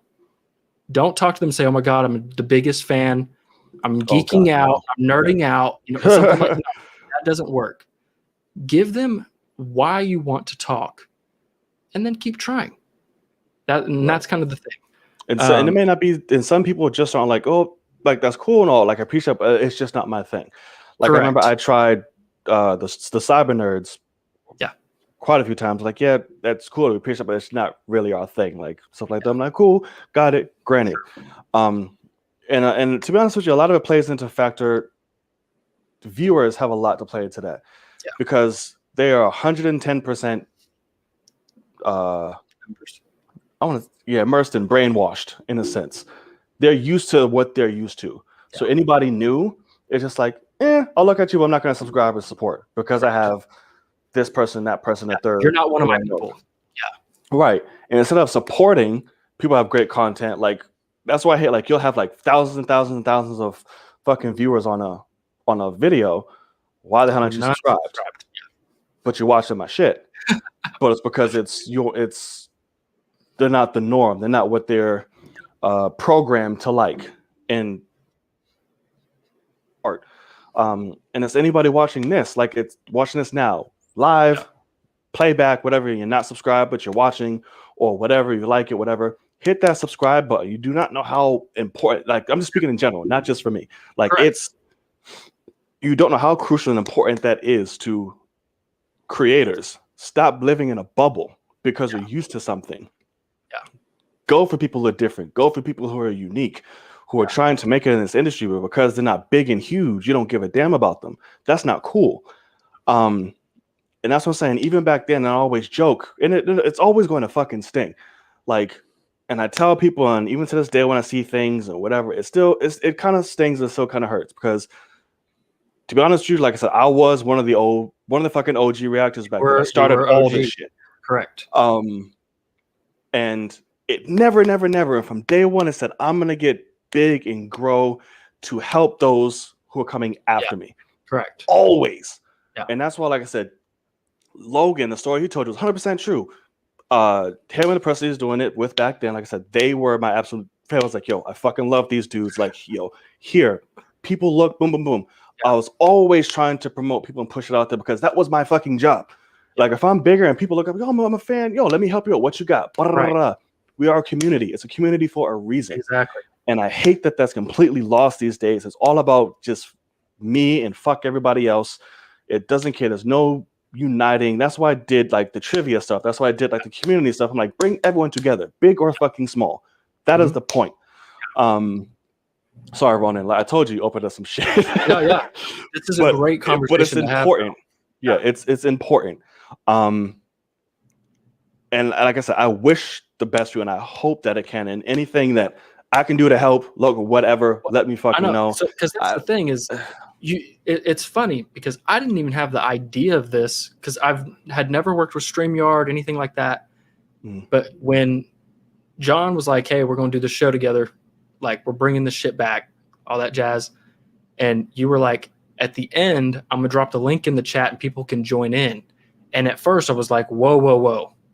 I was like, because I'm immediately thinking of basically the young Joss Whedons of the world that one day we'll get, because we're going to get big and we're going to have people watching us and we're going to get fucked because somebody's going to jump on there and start saying N-words, this, that, whatever, like, fuck y'all. And we're going to be like, wow, well, finally happened, whatever. And I didn't even think of the idea, but it was like, this is because Ronan, that's exactly right. You come on here and you talk, you're intelligent, you're knowledgeable on the subjects. It's exactly what people that watch us are interested in. It's the whole thing. And so it is beautiful that we can have you, and you've come on. I don't think you've missed a fucking show. Come on, ask a question. People see your setup. People hear you talk. You know what you're talking about. You're an obvious fan. You are someone that people should subscribe to if they're into that stuff. And if they're watching us, they are. And that's why, like, I look at like Akasan and I remember the fucking DC fandom, and you were like, hey, Akasan's going to have a live stream. He said you can come on. And I was like, are you fucking kidding me? Like, I was like freaking out. And you and I got on here and did this, and I was like sick. I was like, I had the worst fucking headache. Like, I felt like I was going to die. And we got off live, and he was like, hey, he's starting in like 10 minutes. You want to do this? And I remember like my nerves were getting to me and I was feeling bad. And I was like, man, I just don't know. And then I fucking did it. And I had never even heard of JVS, which is wild because I'd never heard of him. Fucking awesome dude. Yeah. Super, super cool. His channel's awesome. All that jazz. Big as fuck too. And I mean, I was like, how do I not know this guy? And I got to have a conversation with all of them, and it was fucking awesome. Now and he like, just needs to join Discord. And I need to figure it out. But yeah, so I mean, it's a thing of it will happen because it already is happening. We're not big. We have 6 people watching right now, but you're getting on other channels and you're there because people can click your name in the chat and go straight to your channel, and it'll actually leave this up. If you're on a computer, it'll leave this up. This tab will be fine. We'll keep talking, and so keep trying because it will become worth it. Even if it's not what you think will be worth it now, something else will happen later on. Because that's, for me, I thought I wanted to be big and famous and whatever. And really, I just found a really good friend that lives on the other side of the country. And him and I are cool as shit. We're literally like brothers. I've never had a brother. We fight like brothers. We argue like brothers. And we love each other like fucking brothers. And that's wild. That's fucking wild to me. So that's the thing and that's why it's so funny is I remember when you first tried to start this show and you were going to the fucking studio and it was awesome.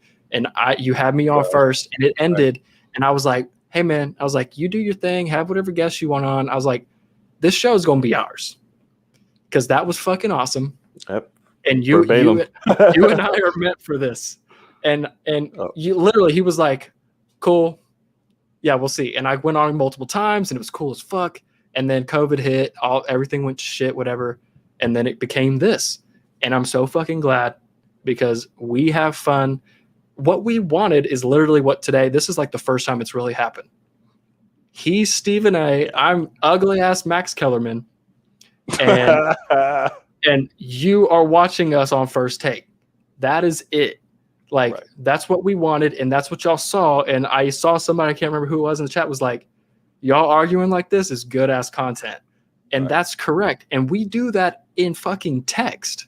And it was like, we need to get on camera because somebody will watch this and laugh their ass off. And that's a the lot whole of our point. information is all over Twitter. Yeah, as exactly. Well. Exactly. Yeah. And so that's the thing is like Ronan, if it's not us, it'll be somebody else. If it's not who you want, it'll be somebody you don't even know yet that you end up really wanting to talk to, and they'll be like, yeah, let's like, what's up? Let's talk. Because like somebody like you who pulls out stacks of Suicide Squad comics, one day you'll talk to somebody that wrote one or something, and you're going to be losing your shit, and you're going to have to be calm. You're going to have to zen out and be professional and not act like you're freaking out. And it will be one of the greatest things you've ever done. And you'll freak out and it'll be awesome because you want to do that. So we have had the experiences that you're talking about. We've all been super tiny. We've all had, like, what's so frustrating as fuck is, I haven't had it in a long time, but we've all had videos go massively viral compared to what we're used to. And hundreds of thousands of views at some point, and no one sticks around. Right. People watch that shit, maybe even commented, and none of them hit that subscribe button, and they never came back. And because I distinctly fucking remember way back when Batman vs Superman trailer fucking leaked, and I remember homegirl was already in bed asleep, and I shook her fucking ass. I said, get up, we're getting on camera. She looked terrible. She looked like she just woke up, and she was so mad. And I said, get up, we're fucking doing this. I promise you it'll be worth it. And that video got like 300,000 views, and like quick. Like I had people that I went to school with going, hey, I just watched the trailer on, because they immediately released the full trailer after that because it got leaked. And I had people commenting or texting me going, I just watched the trailer on Facebook and your reaction started to autoplay after it. And then the same thing on YouTube, because I was first, because I didn't care and I put the leak shit up. It should have got banned, but they released the full trailer and they were like, fuck it, just copyright claim it, whatever. That's the thing too. We don't make fucking money from this shit. But no. But that's the thing is, I ain't doing it for that. Yeah, exactly. And it's just it's a grind, and you have to literally just enjoy what you're doing, because if you're trying to get famous, off of it, it's not going to work. You have to make the videos because you enjoy it. Right. And that's literally the whole thing. I make reaction videos. I'm not a reactor person. Like, he can cry from small things. I wish I could do that because I'd get some fucking views from that. Or like Tyrone can fucking get loud and freak out from stuff that's not even that crazy. And that's why he's the biggest reactor there is. And I'm not that. I started doing reaction videos because I wanted people to listen to me talk about movies. And the only way I could do that is if I used a trailer as publicity to get them on the video, and maybe they'll keep watching me. Most people, that video ends and they fucking dip. They don't listen to a goddamn word I have to say afterwards. And that's fine. And that's what's funny too, is I have people that fucking comment and they're like, hey man, you talk like you're an idiot. Like, they're on the other side. Like, if it was Godzilla versus Kong, I'd have people talking shit. Saying, cool, subscribe and watch me be an idiot some more. Well, no, I say cool. I say thumbs down the video. Thanks for the view. Because even your thumbs, because that's the people were like, I just thumbs your video down, you're a fucking idiot. And I'm like, thumbs down gets me more publicity anyway. Appreciate it, man. Thanks for the view. Right. And they don't fucking say a word, because guess what? Comments do it too. If I got a lot of comments, my shit bumps up. So fucking talk shit to me. I dare you. It's funny. So it's a thing about publicity, but for me, it was always, I want to talk about movies. And so that's why when I found somebody that loved to talk about movies just as much as me, which is fucking wild, that would give me the time of day, we've become such good friends. So keep fucking grinding, because how long have you been doing this? Do you know when you started? Yeah, I started in 2015. Yeah, because I started probably a year after that. And so what's funny is I was on, for YouTube, like monetization. I was with a team or whatever it was. Because years ago, YouTube took away my ability to monetize completely. Like, the option was just gone. And so I hit up Freedom. Day one. Yeah. I hit up Freedom which was like this team thing. I think it's called an MCN. And I asked them, I said, can you get my monetization back if I join y'all? And they're like, yes, but we will take 10% of your earnings. And I said, cool, whatever. Because the whole point was you're supposed to get that. And they're supposed to be like a community that pushes your shit out. They don't do that. And I got an email a month ago that they were shutting down from YouTube. YouTube was shutting them down. And it ended up being basically because they're just taking people's money and not doing shit for them. Because what they're actually, I did not get paid from YouTube. I got paid from Freedom. Freedom got paid for my videos. They took some of my money and then paid me through PayPal. That's how it went. And so starting today, literally 30 minutes before we got live, I got the email that it had been shut down and every single one of my videos got demonetized. Wow. And I had to go to all of them. Thank God I have the videos. Jesus. Or like I have the ability to do it now. But I started looking because that's the thing too. When the channel changed drastically, I had to privatize hundreds of fucking videos. When I say hundreds, I mean I have like probably 250 videos live on my channel, and I have 650 videos privatized on this channel with hundreds of thousands of views that I can't have up. And it's fucking wild.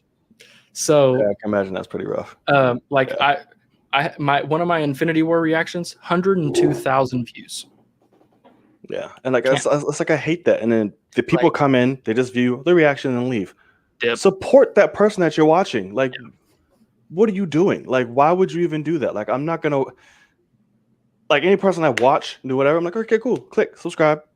This is like I'm like support them because you're always giving them thousands and thousands of views and just like, okay, bye. Yeah. What are you doing? And it sucks because I think to be tried and true of the original and old school, and that's why he's always been an older brother of mine, even though we can get on each other's nerves, we may not always see fucking eye to eye, whatever. Akasan, that man has stayed true since fucking day one. And he was also a big part of my come up, him, support, all of that. Tyrone launched me, Akasan was next, and just kept riding with me through the whole thing. And I'll always love that. And that's why I'll always ride or die for Akasan no matter what. But just like people lost their fucking, I don't know, this industry is so it's fucked. It's lost its humbleness, it lost its organic, like just everything. And some of the big creators that are out there now, especially the older ones, are just assholes. And it sucks to say. But bro, keep doing you, don't give up, push it, do what you can, and shit will happen. Because like my shit's over like 18K in subscribers. They're all fucking ghosts now. It's just a number at this point, and it's hard for me to get over fucking 1580.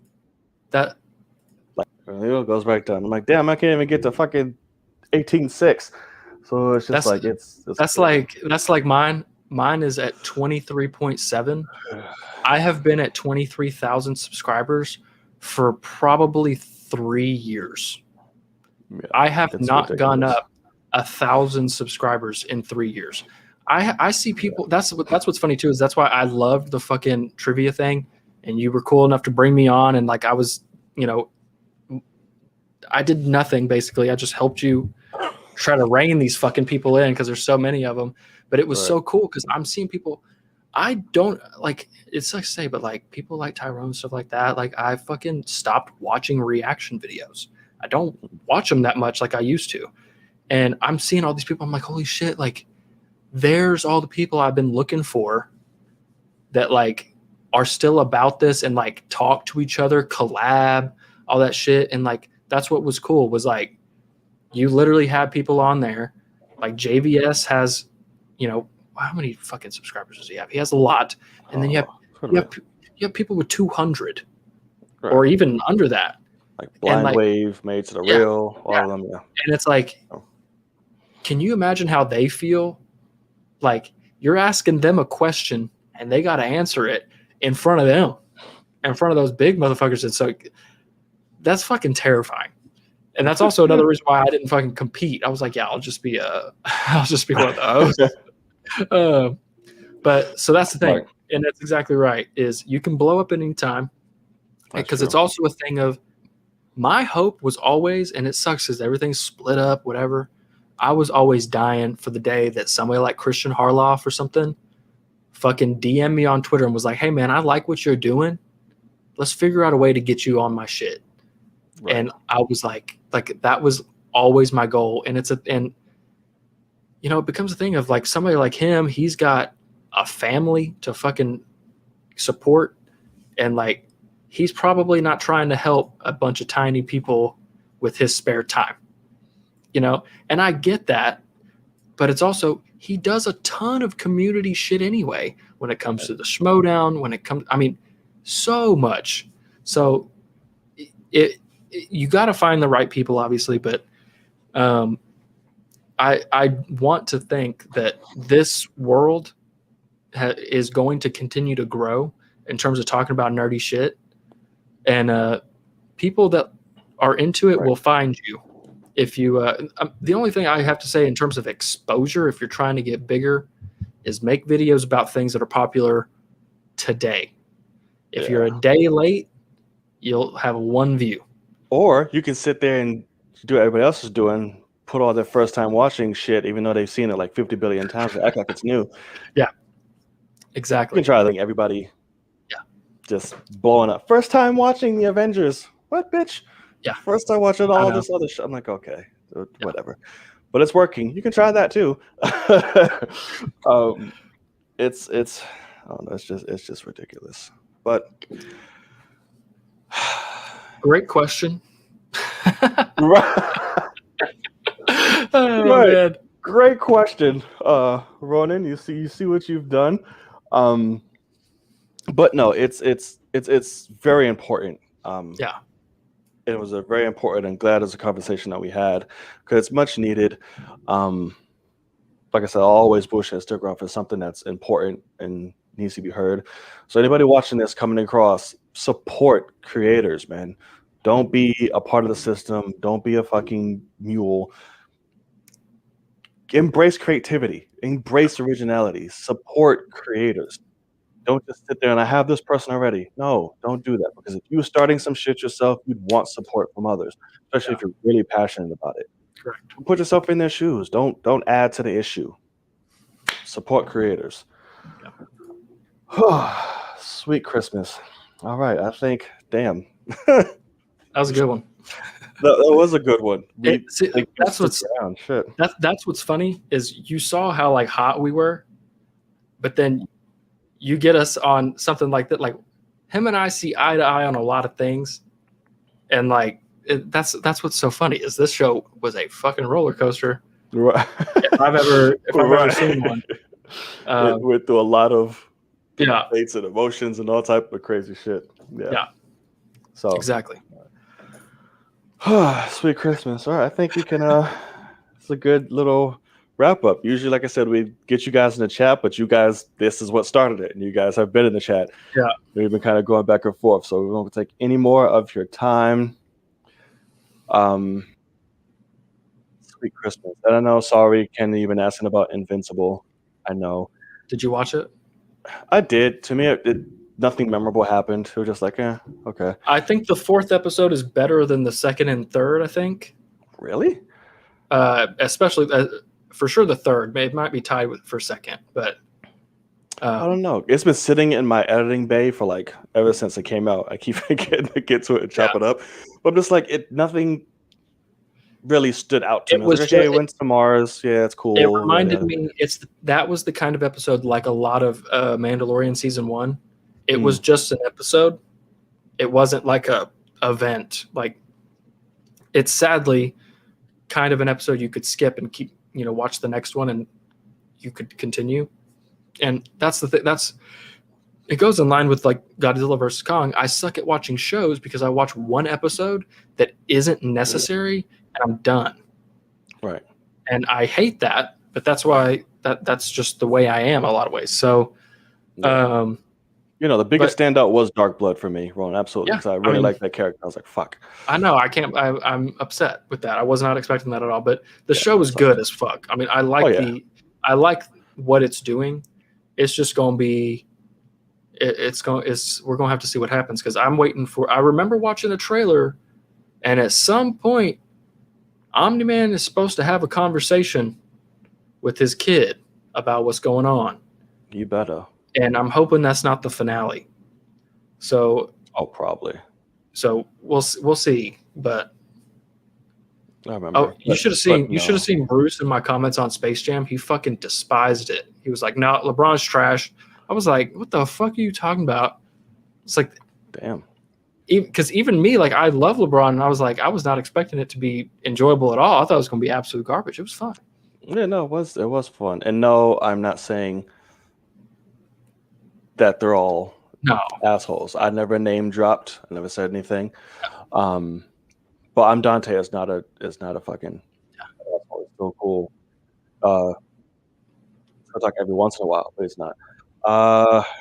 Real Rejects had some shady moments, for sure. We'll definitely stay trying to reach out to them, know where to be found. But that's not saying anything about their character, them individually. I was like, well, damn, this is fucked up. Trying to reach out to them. All right. But that's it. But no, they're not assholes. Do whatever. And I would even call Tyrone an asshole. It's just that fame gets to you. That's the thing. It's literally just there are some people like you said. Some people can be nicer than others, but just say, "Hey, man, not something I'm into." Not trying to get on some tiny YouTube channel. That's fine. Appreciate you replying because that's the thing. A lot of people just won't fucking say a word. Right. And if they do say a word, sometimes it's like, you're not worth my time. It's like, okay, appreciate that, asshole. Right. Yeah. But no, Real Rejects, I'm Dante, and all of them are not assholes by any of the stretch or imagination. Yeah. I'm just saying that they're out there, and I won't name them. Correct. Yeah. All right. So should we wrap it up here? I think so. Yeah. I'm excited. All right. For what is to come. That was a good question though. That was necessary. Great show. Yeah. Really great show. I'm happy about it. Thank you guys for joining us live.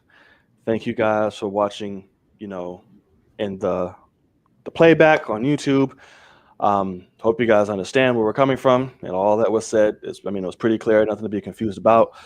But we do hope you enjoy, and we thank you for sticking by. Yeah. You can hit that subscribe button. All right. That'd be great. Really helps the channel out a lot. Reach more people. If you thumb it down, hey, that helps too. And hit that notification bell to be reminded whenever we make a video. There's tons and tons and tons of content coming up, not only on my channel, but Logan's as well. I have a lot of surprises coming up for you guys, especially this week. So be on the lookout for the announcements. You might not know where my face might pop up. So you guys already know, join us every Tuesday here, 8 p.m. Eastern Standard Time. And you can join my new premier sports analysis show, Ninth Corner, Mondays, Thursdays, and Fridays at 6 p.m. Eastern Standard Time. So make sure you're there for that. What's tomorrow? Tomorrow's Wednesday, correct? Yeah. It is. Okay. So, yeah. So be on the lookout for all of that. Logan, what you got going on? Where can they find you? Well, let them know what you got. Logan Swish is the channel name. It's a great time finally to be back with reactions. We're getting trailers again. Great. It was a tough stretch, let me tell you. But we're getting trailer reactions coming back out, and then Invincible. I'm keeping Invincible mostly on Patreon currently, just because it would be a lot to edit, and it's just kind of nice to be able to watch. A lot to edit. But then Falcon the Winter Soldier, of course. We'll have Loki. We'll have all that jazz. So definitely stick around. Subscribe if you would like to, and we'll see you guys on Tuesday. Yes, sir. And if you're watching this on Twitch, be sure to follow that as well. It's your boy Knight. And I'm Logan. We'll see y'all in the cave. Peace. Later, guys.